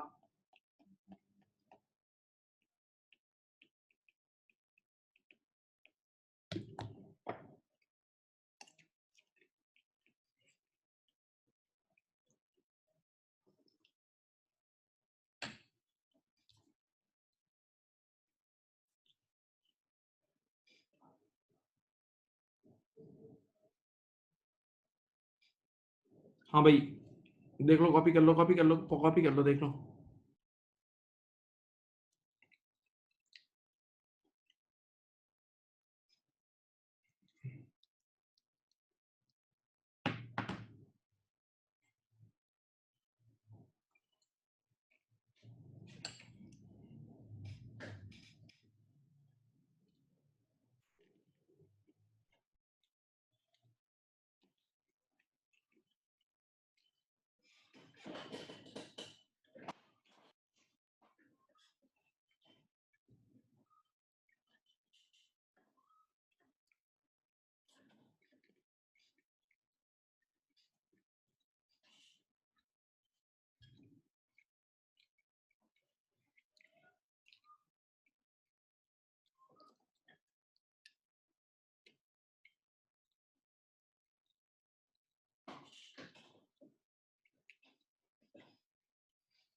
अब देखो, डेप्रिसिएशन सिर्फ कैलकुलेट करनी है, एलोकेट नहीं करनी है। एलोकेट बात का काम है, एलोकेट वो 3 कॉलम में करेंगे। सुनो, plant is depreciated at the rate 20% per annum using the reducing balance method। And reducing balance method का मतलब percentage on NBV. Reducing balance method का मतलब क्या है, बोलो? Percentage on NBV. चलो ऊपर जाके एनबीवी उठाते हैं। प्लांट की कॉस्ट कितनी है भाइयों? 220। Accumulated depreciation 110। प्लांट की कॉस्ट 220, एक्यूमुलेटेड डेप्रिसिएशन कितना है? 110। तो यही निकाल देता हूं। चलो इधर देखो, डेप्रिसिएशन प्लांट, ये देखो यही साइड पे निकाल देता हूं ना। 220 की कॉस्ट है माइनस 110 मल्टीप्लाई बाय कितने परसेंट था? 20% था ना, खत्म। बोलो 110 का 20% 22, ये आ गया डेप्रिसिएशन प्लांट। डेप्रिसिएशन प्लांट निकाल दिया है, देखो डेप्रिसिएशन प्लांट 22 रुपए आ गया है। डेप्रिसिएशन प्लांट 22 रुपए आ गया है, देख लो बेटा। Cost minus accumulated depreciation, cost minus accumulated depreciation, NBV आई, एनबीवी का 20%। यार अब आना चाहिए, चीजें बहुत बार पढ़ा दी है यार, शर्म करो, बहुत पढ़ा दिया है। अब कमी नहीं रहनी चाहिए कुछ। अब उसके बाद बेटा दूसरा एसेट है बिल्डिंग। चलो पढ़ो। Buildings are depreciated at 5% per annum on their original cost, percentage on cost, percentage on cost, percentage on cost, straight line। आजा आजा आजा। चलो बिल्डिंग की कॉस्ट कितनी है? बिल्डिंग की कॉस्ट है 740। डेप्रिसिएशन बिल्डिंग यहां निकाल देता हूं। 740 का 5%, यही था ना, 5% था ना। 740 का 5% कितना होता है? आधा करो उसको, 74 का आधा होता है 37। ये रही बिल्डिंग की डेप्रिसिएशन भी आ गई बेटा, प्लांट की डेप्रिसिएशन भी आ गई, बिल्डिंग की भी आ गई, प्लांट की भी आ गई, बिल्डिंग की भी आ गई। सही है। अच्छा, depreciation expense for the year की छोटी सी बेबी सी डबल एंट्री बना दूं। इसकी डबल एंट्री बनती है depreciation expense debit, accumulated depreciation credit. Depreciation expense debit, accumulated depreciation credit, याद है? तो बस इनकी अपनी अपनी एक्यूमुलेटेड डेप्रिसिएशन को बढ़ा दो भाई। ये 22 रुपए से ये बढ़ जाएगी, 22 रुपए से ये बढ़ जाएगी। और बिल्डिंग की एक्यूमुलेटेड डेप्रिसिएशन पहले 60 थी, वो अब 37 से बढ़ेगी, वो 37 से बढ़ जाएगी। सही है। ये दोनों को यहाँ बढ़ा दिया ताकि बैलेंस शीट बनाना आसान हो जाए, ताकि बैलेंस शीट बनाना आसान हो जाए। कॉपी कर सकते हो, कॉपी कर सकते हो।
कर लिया?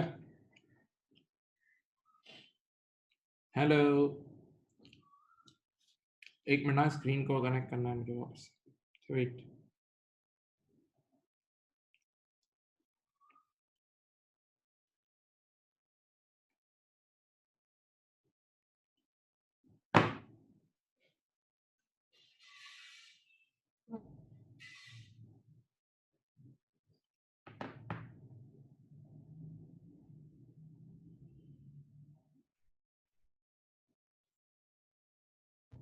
एक मिनट ना बेटा, वेट।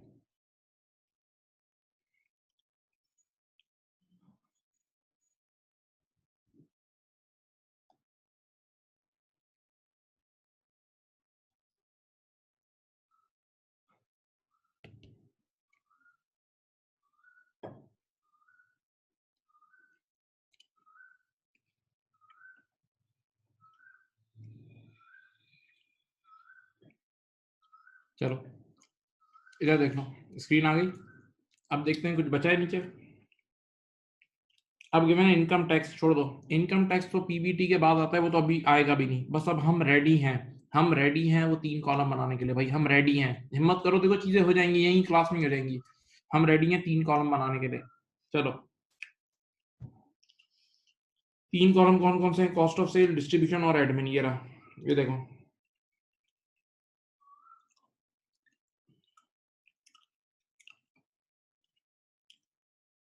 ठीक है, ये देखो यहाँ लिखा cost of sales, distribution cost और एडमिन। चलो बात सुनो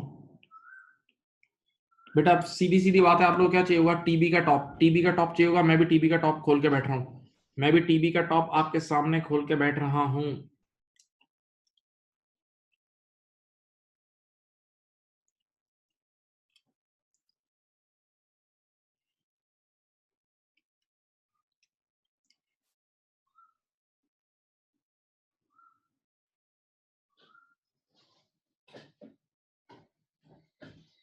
चलो मेरे पास भी टीबी का टॉप है, आपके पास भी है। बिल्डिंग, पहला नाम है बिल्डिंग।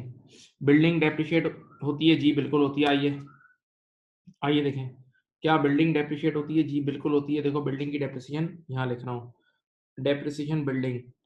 इस सवाल में बिल्डिंग की डेप्रिसिएशन थी 37। जरा लेकिन नोट नंबर नीचे जाके देखो, नोट नंबर एफ नहीं, नोट नंबर जी में जाके देखो।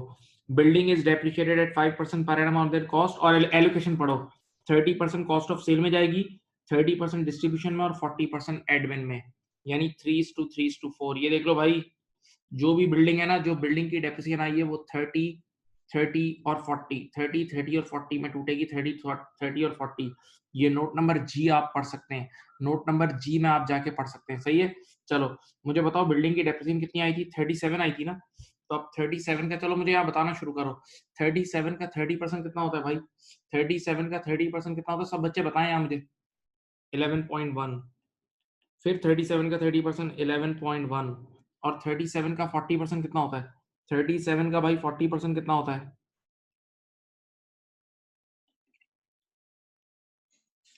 37 का 40% 14.8। ठीक है, बिल्डिंग की डेप्रिसिएशन तो हो गई।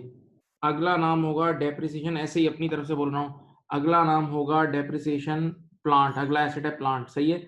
नोट नंबर एफ से रिजू करें, नोट नंबर एफ से रिजू करें। कह रहा है कि शुड बी चार्ज, पूरा का पूरा कॉस्ट ऑफ सेल में जाएगा, पूरा का पूरा cost of depreciation plant. Depreciation plant कितनी आई थी? मेरे ख्याल से आई थी ये, प्लांट की डेप्रिसिएशन कितनी आई थी भाई? 22 रुपए। 22 रुपए पूरी की पूरी कॉस्ट ऑफ सेल में जाएगी। 22 रुपए पूरी की पूरी कॉस्ट ऑफ सेल में जाएगी। सही है। ये अपनी तरफ से नहीं कर रहा हूँ, जो बोल रहा है वो कर रहा हूँ, जो वो बोल रहा है मैं मान रहा हूँ। नीचे नोट्स में लिखा हुआ है ये सब, क्वेश्चन सामने होना चाहिए प्लीज। नाउ नेक्स्ट, अगला नाम है लैंड। लैंड डेप्रिशिएट नहीं होता, लैंड खुद बैलेंस शीट के आइटम है, एसेट बैलेंस शीट के आइटम है, और वो डेप्रिशिएट भी नहीं होता। छोड़ दो। अगला नाम है बैंक बैलेंस। मेरे प्यारे बच्चों, बैंक बैलेंस भी बैलेंस शीट की आइटम है, एसओएफपी की आइटम है, या इनकम स्टेटमेंट में नहीं आएगा। फिर बेटा अगली चीज है रेवेन्यू। रेवेन्यू से मुराद sales revenue. Sales revenue income statement के टॉप पे आता है, वो कोई खर्चा नहीं है मेरे बच्चों, वो कोई खर्चा नहीं है। सही है। अब अगला नाम है परचेसेस। अगला नाम है परचेसेस। परचेसेस, परचेसेस कितना है? 1105। जी कॉस्ट ऑफ सेल में ऐड हो जाएगा। परचेसेस 1105 कॉस्ट ऑफ सेल में ऐड हो जाएगा। सही है, चुपचाप। उसके बाद अगला नाम है डिस्काउंट रिसीव। अब डिस्काउंट रिसीव जो है ना, मेरी तरफ देखें, डिस्काउंट रिसीव मेरे बच्चों, वैसे अगर वो खामोश होता है तो कॉस्ट ऑफ सेल में डाल दो, लेकिन इस बार उसने खुद एड्रेस बताया हुआ है। जाओ जरा क्वेश्चन के पहले नोट नंबर 1 में जाओ, उसने खुद कोई एड्रेस बताया हुआ होगा। देखो उसने एड्रेस बताया हुआ है। नोट नंबर बी में जाओ, नोट नंबर बी में वो कह रहा है डिस्काउंट रिसीव एडमिन में डाल दो। उसने खुद बोला है तो मैं उसकी बात मान रहा हूँ। ठीक है। और डिस्काउंट रिसीव अदर इनकम है, डिस्काउंट रिसीव अदर इनकम है तो यहाँ नेगेटिव में आएगी। डिस्काउंट रिसीव यहाँ नेगेटिव में आएगा। नेगेटिव में कितना है? डिस्काउंट रिसीव है कितना भाई? 90 रुपीज का। 90 रुपीज का नेगेटिव में जाएगा, क्योंकि इनकम है ना, तो इनकम खर्चे को कम कर देती है, इनकम खर्चे को कम कर देती है, खर्चा नेट ऑफ हो जाता है, याद रखना उसके सामने। सही। Then return inward. Return inward income statement में अलग से टॉप पे आता है, सेल्स के नीचे। सेल्स के नीचे सेल रिटर्न आता है, छोड़ दो। सेल्स के नीचे सेल्स रिटर्न अलग से आता है, छोड़ दीजिए। देन उसके बाद वेजेस, हाँ भाई वेजेस यहाँ आएगा। वेजेस को देखते हैं किस तरह कहाँ कहाँ जाएगा।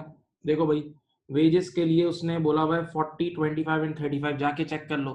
नोट नंबर बी चेक कर लो, सब नोट नंबर बी चेक कर लो। वेजेस जाके 40, 25 एंड 35, 40, 25 एंड 35। जरा देखते हैं वेजेस है कितनी। जरा देखो जाके ऊपर वेजेस है कितनी, 180 की। वेजेस है 180 की।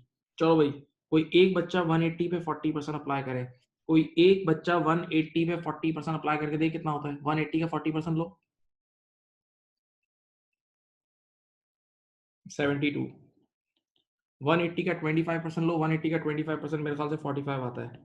और 180 का 35% ले लो, 180 का 35% ले लो भाई, 63। गुड, ये देखो डिवाइड कर दिया वेजेस। अगला नाम है एनर्जी एक्सपेंसेस। अगला नाम है एनर्जी एक्सपेंसेस। अगर तुम्हें थोड़ा सा याद हो, अगर तुम्हें याद हो तो एनर्जी एक्सपेंसेस कितने गिवन है ऊपर, 105 गिवन है और 15 रुपए का एक रूट था। एनर्जी एक्सपेंसेस वैसे 105 गिवन है, 15 रुपए का एक रूट भी था। तो 105 और 15, 105 और 15 120 हो गया, 120 एलोकेट होगा। अब नीचे जाके नोट नंबर बी में इसकी परसेंटेज पढ़ो, 40, 20, 40, 40, 20, 40, ये इसकी परसेंटेज है। बेटा एनर्जी एक्सपेंसेस की नीचे जाके परसेंटेज पढ़ लो, 4:2:4, 40, 20, 40। अब एनर्जी एक्सपेंसेस हैं कितने के, 120 के हैं। एनर्जी एक्सपेंसेस 120 के हैं।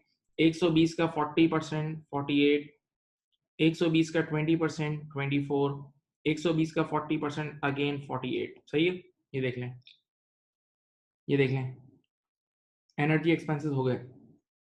अब आ गया इन्वेंट्री, तारीख के साथ ओपनिंग इन्वेंट्री। देख लो इन्वेंट्री के आगे 1 नवंबर की डेट लिखी हुई है, ओपनिंग स्टॉक है। मैं और तुम हम सब जानते हैं कि opening stock cost of sale में ऐड होता है। Opening stock cost of sale में ऐड होता है, कितना है 300 नहीं 160। ओपनिंग स्टॉक है 160, सही है। अगला नाम है ट्रेड पेबल। ट्रेड पेबल मेरे बच्चों, ट्रेड पेबल मेरे बच्चों बैलेंस शीट की आइटम है। ट्रेड पेबल मेरे प्यारे बच्चों बैलेंस शीट की आइटम है, इनकम स्टेटमेंट में नहीं आएगा, छोड़ दो उसे। ट्रेड रिसीबल भी बैलेंस शीट का आइटम है, लेकिन याद है ट्रेड रिसीबल के अंदर इस बार 6 रुपए का इंक्रीज इन अलाउंस आया था। 6 रुपए का इंक्रीज इन अलाउंस आया था, यानी बेड डेट की दुनिया का 6 रुपए का एक्सपेंस था। तो बेड डेट की दुनिया का एक्सपेंस कहाँ जाता है, एडमिन में लिखा हुआ भी है, जाके देख लेना। बेड डेट की दुनिया से रिलेटेड एक्सपेंस जाते हैं एडमिन में। फिर मजीद एडमिन एक्सपेंसेस कितने गिवन है, 80 के। मजीद एडमिन एक्सपेंसेस आपके पास गिवन है 80 के, खुद मुंह से कह रहा है एडमिन एक्सपेंस, तो यहां जाएगा, एडमिन में जाएगा। मजीद एडमिन एक्सपेंसेस गिवन है 80 रुपए के। अलाउंस फॉर वो कर लिया, अलाउंस अलाउंस फॉर रिसीवर हमने कर लिया है। फिर अगला नाम है डायरेक्टर रिम्यूनरेशन। डायरेक्टर रिम्यूनरेशन वैसे 70 की है, डायरेक्टर रिम्यूनरेशन 70 की, देखते हैं नीचे जाके कहाँ आ रही है। डायरेक्टर रिम्यूनरेशन पूरी की पूरी, डायरेक्टर रिम्यूनरेशन पूरी की पूरी जा रही है एडमिन में। डायरेक्टर्स रिम्यूनरेशन पूरी की पूरी 70 है ना, उसने बोला हुआ है, देखो नोट नंबर बी में,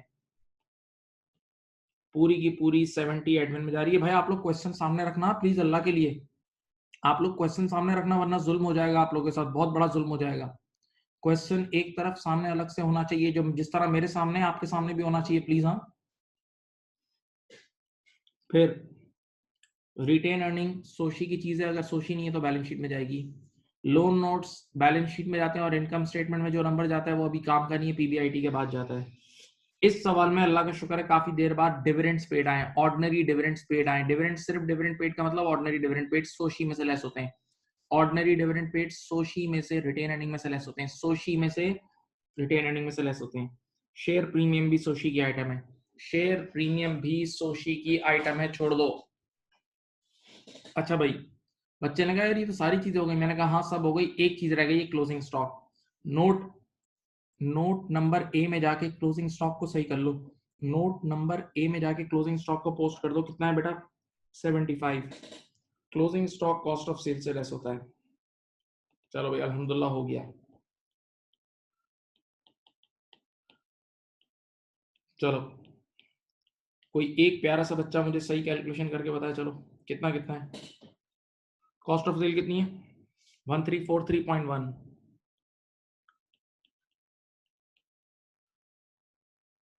80.1, 191.8। Thank you. ये रहे आपके आंसर्स, प्लीज नोट डाउन कर लें।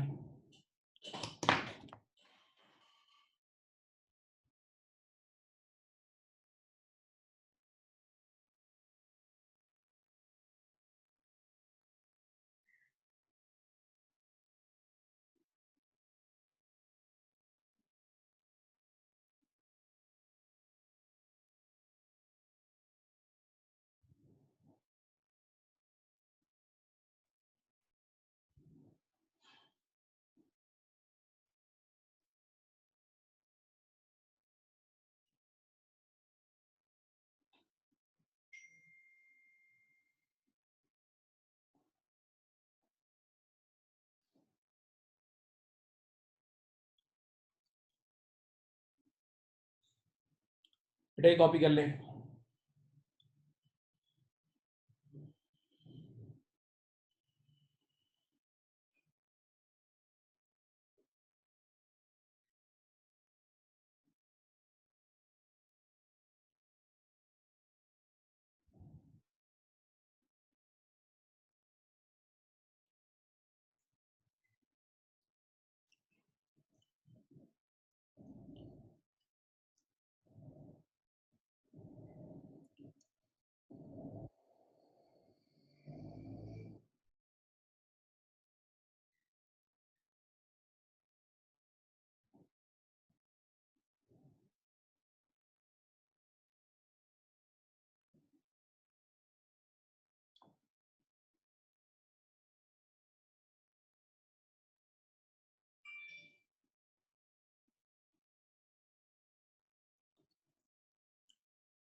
कर लिया भाई?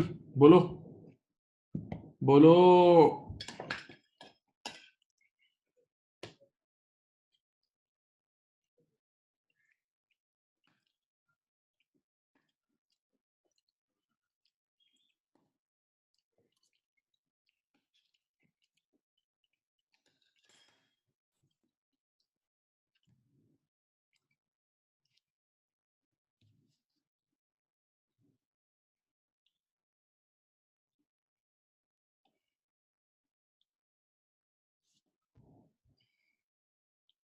हो गया? बोलो भाई। सुन फ्लाइट।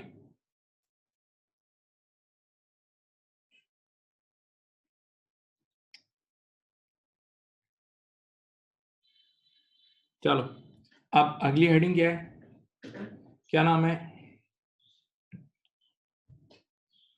मेलराइट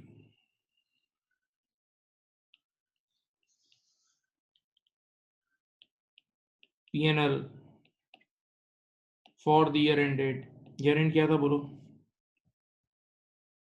31 अक्टूबर X7। ठीक है, अब क्या है, आपने यहां से शुरू करना है। सबसे पहले आप लिखेंगे सेल्स रेवेन्यू, सेल्स रेवेन्यू। चलो ट्रायल बैलेंस के टॉप पे जाएं, ट्रायल बैलेंस में जाएं, सेल्स रेवेन्यू पिक करें, ट्रायल बैलेंस में जाएं, चलें सेल्स रेवेन्यू पिक करें। कितना था भाई ट्रायल बैलेंस में? सेल्स रेवेन्यू था, एक सेकंड होल्ड,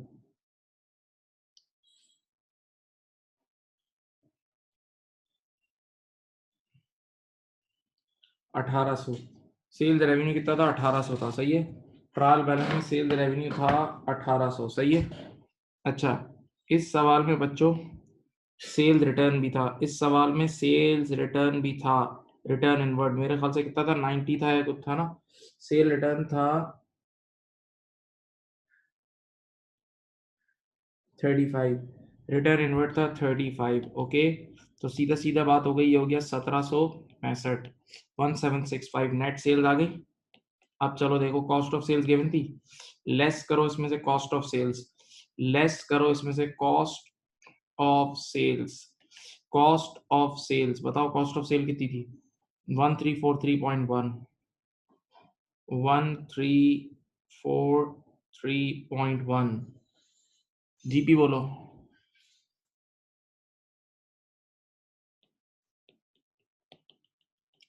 421.9। ओके, अब दो खर्चे लेस होंगे इसमें से, एक लेस होता है डिस्ट्रीब्यूशन कॉस्ट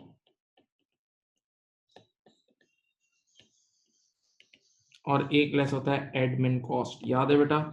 एक डिस्ट्रीब्यूशन एक एडमिन। डिस्ट्रीब्यूशन कितनी थी? 80.1 और 191.8, 80.1 और 191.8 दोनों को मिला लो, दोनों को मिला लो जवानों, 49, दोनों को मिलाओ 270.9, टू से नहीं 271.9 होगा ना, 271.9, 271.9। ठीक है, चलो बेटा पीबीआईटी बताओ कितना आया? पीबीआईटी 150 आया। अब इस सवाल का interest expense less loan note का इंटरेस्ट निकलवा चुका हूँ। लोन नोट का इंटरेस्ट था इस बार 50 का 5%, जाके देख लो, 50 का 10%, सॉरी 5 रुपए का इंटरेस्ट था, बस 5 रुपए का इंटरेस्ट था। और इस सवाल में कोई प्रेफरेंस डिविडेंड नहीं है, देख लें सवाल में कोई प्रेफरेंस डिविडेंड नहीं है, तो ये आ गया आपके पास पीबीटी। पीबीटी आया 145। और जाके सवाल का आखिरी नोट पढ़ लो, टैक्सेशन कितना है, टैक्स एक्सपेंस कितना है, जाओ मिल जाएगा। सवाल के आखिरी नोट में तुम्हें टैक्स एक्सपेंस मिल जाएगा, टैक्स एक्सपेंस मिलेगा मेरे ख्याल से 45 का। तो 100 रुपए का प्रॉफिट आफ्टर टैक्स आ गया, 100 रुपए का प्रॉफिट आफ्टर टैक्स आ गया। मैं अब इस सवाल में पूरा ओसीआई वाला काम नहीं कर रहा क्योंकि है ही नहीं, इस सवाल में ओसीआई वगैरह है ही नहीं, इस सवाल में ओसीआई वगैरह है ही नहीं, है ही नहीं, है ही नहीं, इस सवाल में ओसीआई वगैरह है ही नहीं, याद है? तो वो करने की जरूरत भी नहीं है।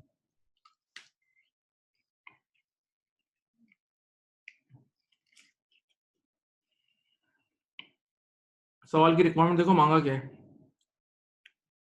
बस देखो इधर देखो, प्रॉफिट एंड लॉस निकालना है, एक प्रॉफिट एंड लॉस निकालना है और एक एसओएफपी बनानी है, एक प्रॉफिट एंड लॉस और एक एसओएफपी, प्रॉफिट एंड लॉस और एसओएफपी, प्रॉफिट एंड लॉस और एसओएफपी।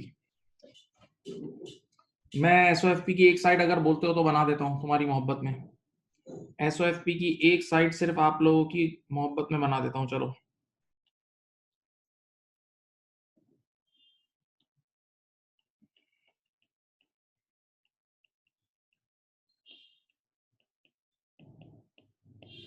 ये देखो एसेट्स, वो 3 कॉलम जो तुम लोग बनाते थे वही,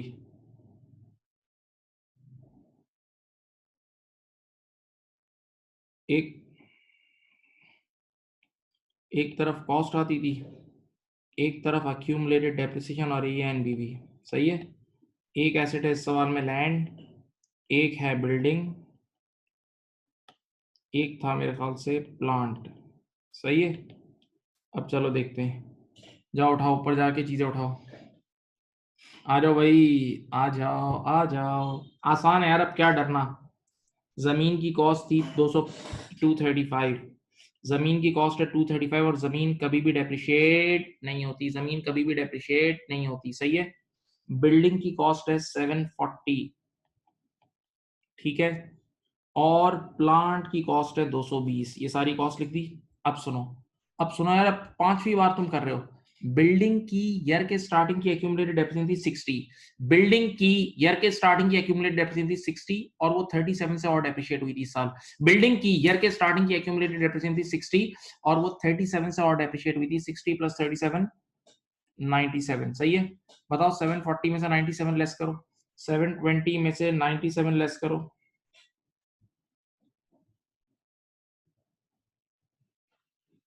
740 में से 97 लेस करो भाई, 643। हाँ ठीक है। अच्छा भाई, प्लांट की ऑलरेडी एक्यूमुलेटेड डेप्रिसिएशन जाके देख लो 110 थी।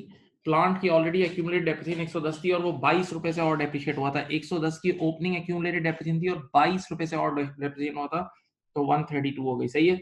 220 में से 132 लेस कर दो, 220 में से 132 लेस कर लो, ये शायद आ जाएगा 88, ये आ जाएगा 88। ओके चलो, आप हजरात से रिक्वेस्ट है कि आप जरा इसको टोटल एनबीवी बताएं, टोटल एनबीवी बताएं, चलें। 966। अब बताएं, करंट एसेट्स में सबसे पहले हमेशा आता है क्लोजिंग इन्वेंटोरी। क्लोजिंग इन्वेंटोरी आती है इस सवाल में। क्लोजिंग स्टॉक कितना था भाई, नोट नंबर 1 में 75 का था। फिर बताएं नेट रिसीवल्स कितने थे इस सवाल में, नेट रिसीवल्स कितने थे, कुछ याद है? नेट रिसीवल्स इस सवाल के थे, देख लेता हूं, 304, 304 रुपए के थे, 304। इस सवाल में कोई प्रीपेमेंट नहीं था, क्या कोई बैंक बैलेंस था? क्या कोई बैंक बैलेंस था? देख लो भाई, देख लो देख लो देख लो,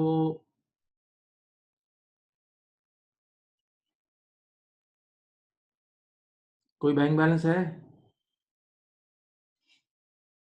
मुझे तो नजर नहीं आ रहा। हाँ है, लेकिन बैंक बैलेंस क्रेडिट साइड पे है। बैंक बैलेंस क्रेडिट साइड पे तो ओवरड्रॉन है, ओवरड्रॉन है, छोड़ दो भाई, यही दो एसेट्स हैं, बस बस बस बस बस बस। चलो, कितना आया? 304 और 75, 379। बेटा टोटल एसेट्स बता दो, टोटल एसेट्स बता दो, टोटल एसेट्स बता दो।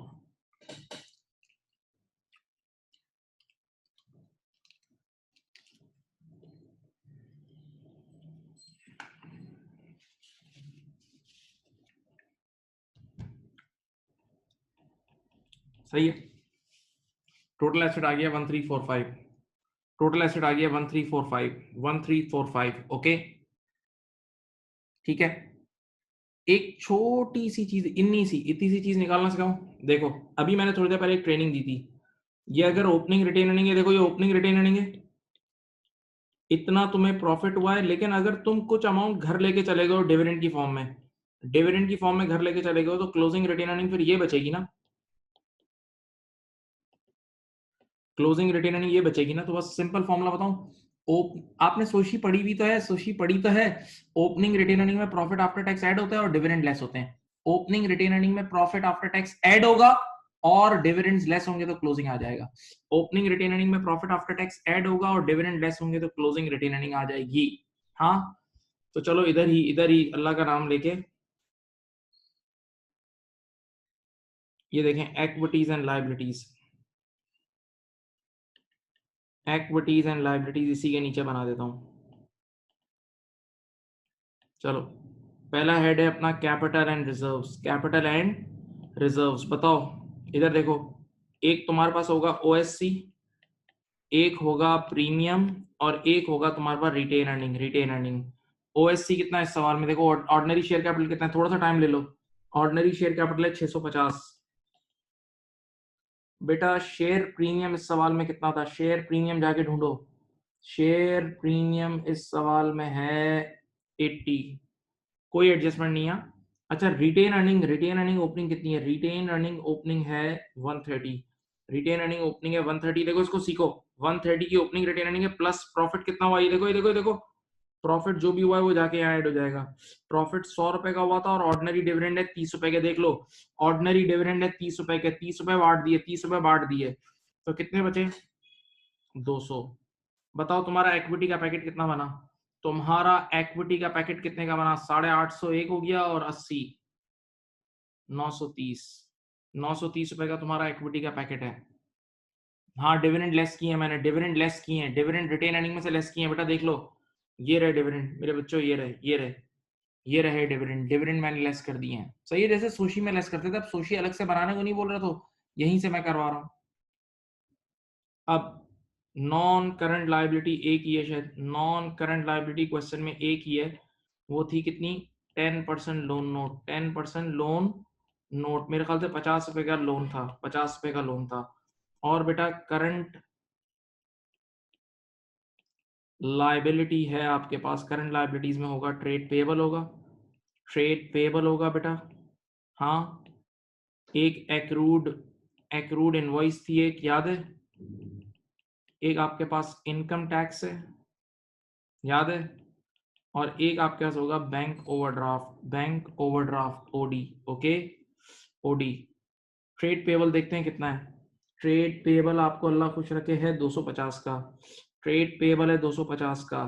एक्रूड इनवॉइस थी 15 रुपए की, इनकम टैक्स था 45 का, बैंक ओवरड्राफ्ट था, बैंक बैलेंस था 50 रुपए का। चलो भाई अल्लाह का नाम लेके अल्लाह करे बैलेंस हो जाए भाई, चलो करो।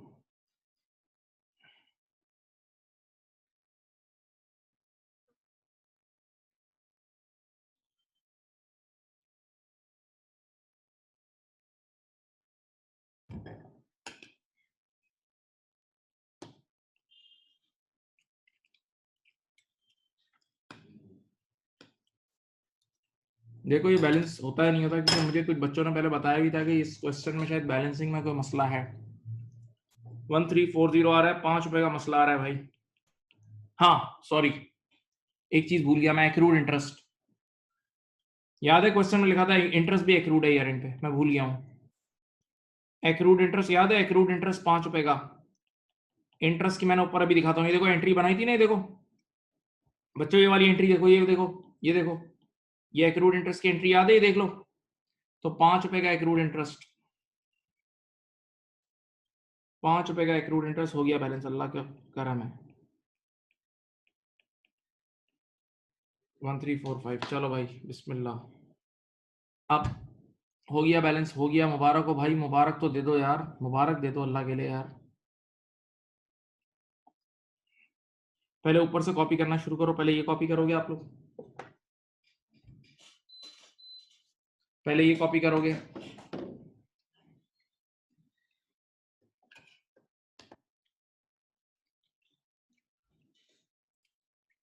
सवाल समझ गए भाई, सब बच्चे रिप्लाई करते हैं, सब कर दें आज एक साथ ही यार, चैट बॉक्स की ऐसी तैसी कर दो आज।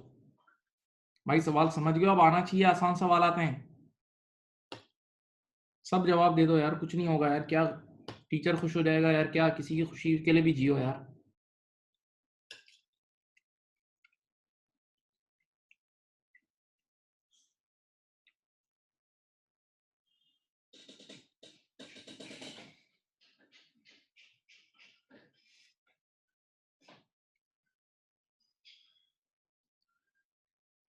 बस बस यार, अब देखो ये कॉपी कर लो, पहले कॉपी जरूर करना है। देखो इस आश्रय में नहीं रहना कि हम पीडीएफ से कर लेंगे, नहीं नहीं, ये अच्छी अप्रोच नहीं है। देखो बेटा बच्चों की तरह पढ़ो, बिल्कुल छोटे बच्चे हो तुम लोग। ये सारा कॉपी करें, आपने 5 सवाल पूरे कर लिए हैं, कौन कौन से कर लिए देखें, और इत्तेफाक से मैंने बैलेंस शीट ऑलमोस्ट सबकी बना दी है। नंबर 1 पोलार्ड कंपनी आपने कर लिया है, आपने आरपी एटन कर लिया, आपने टॉनसन कर लिया है, आपने संडाव पीएलसी आज किया, और आपने उसके अलावा किया है मेलराइट। ये सारे सवाल हो गए। अब मैं इसके बाद एक और सवाल, एक और क्लास लूंगा, छोटे छोटे कुछ मसले रह गए कंपनी अकाउंट्स के, जैसे टैक्स का एक मसला रह गया है, एक थोड़ी थ्योरी रह गई है, थोड़ा redeemable irredeemable share preference share का मसला रह गया है, वो सब दो दो छोटी छोटी बातें बतानी है। फिर मैं आप लोगों को, वैसे मैंने एग्जाम किट भेज दी है, एग्जाम किट बीपीपी कैपलन वाली दोनों की कटिंग्स मैंने आपको भेज दी है मेरे बच्चों, तो वो आपने फिर एग्जाम किट भी शुरू करनी है, यानी कल के बाद। इवन मैं खुद भी एग्जाम किट की भी क्लास दूंगा, मैंने भी एग्जाम किट की क्लास लेनी है, ठीक है। लेकिन आप लोगों को भी थोड़ा बहुत असाइनमेंट मिलेगा, तो थोड़ा सा आप लोग भी करें, काफी सारा तो करा दिया, देखो खुद से नहीं करोगे तो आप सब जानते हैं, इस क्लास में बच्चे बैठे हुए हैं वो जानते हैं कि जब खुद से करते हो तो उसका बेनिफिट अलग ही होता है। ये आप लोगों ने इतना कॉपी कर लिया भाई? तो मैं स्क्रॉल डाउन कर दूं?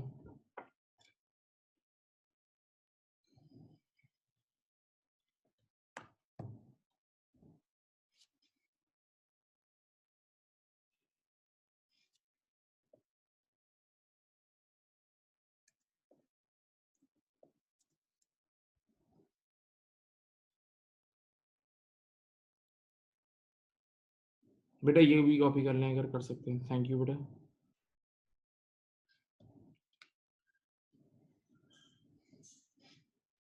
बस अब ये कॉपी कर लें, इसके बाद मैं कुछ पढ़ाऊंगा नहीं, ये कॉपी कर लें बस, और कुछ नहीं पढ़ा रहा।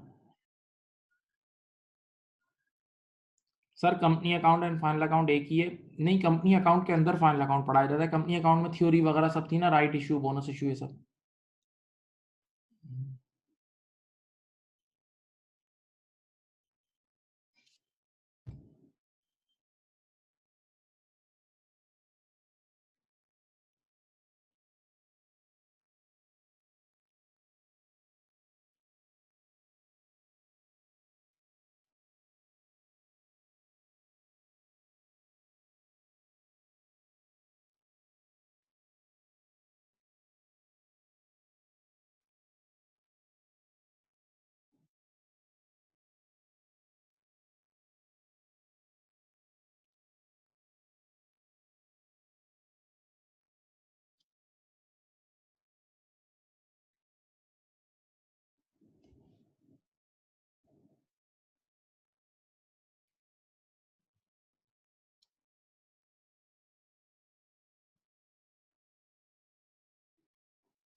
चलो भाई, कर लिया?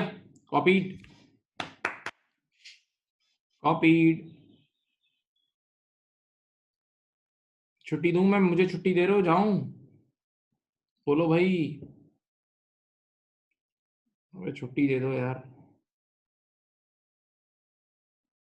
चलो, अब बहुत ज़्यादा खुश रहें, अपना ख्याल रखें। अल्लाह हाफ़िज़, बाय बाय।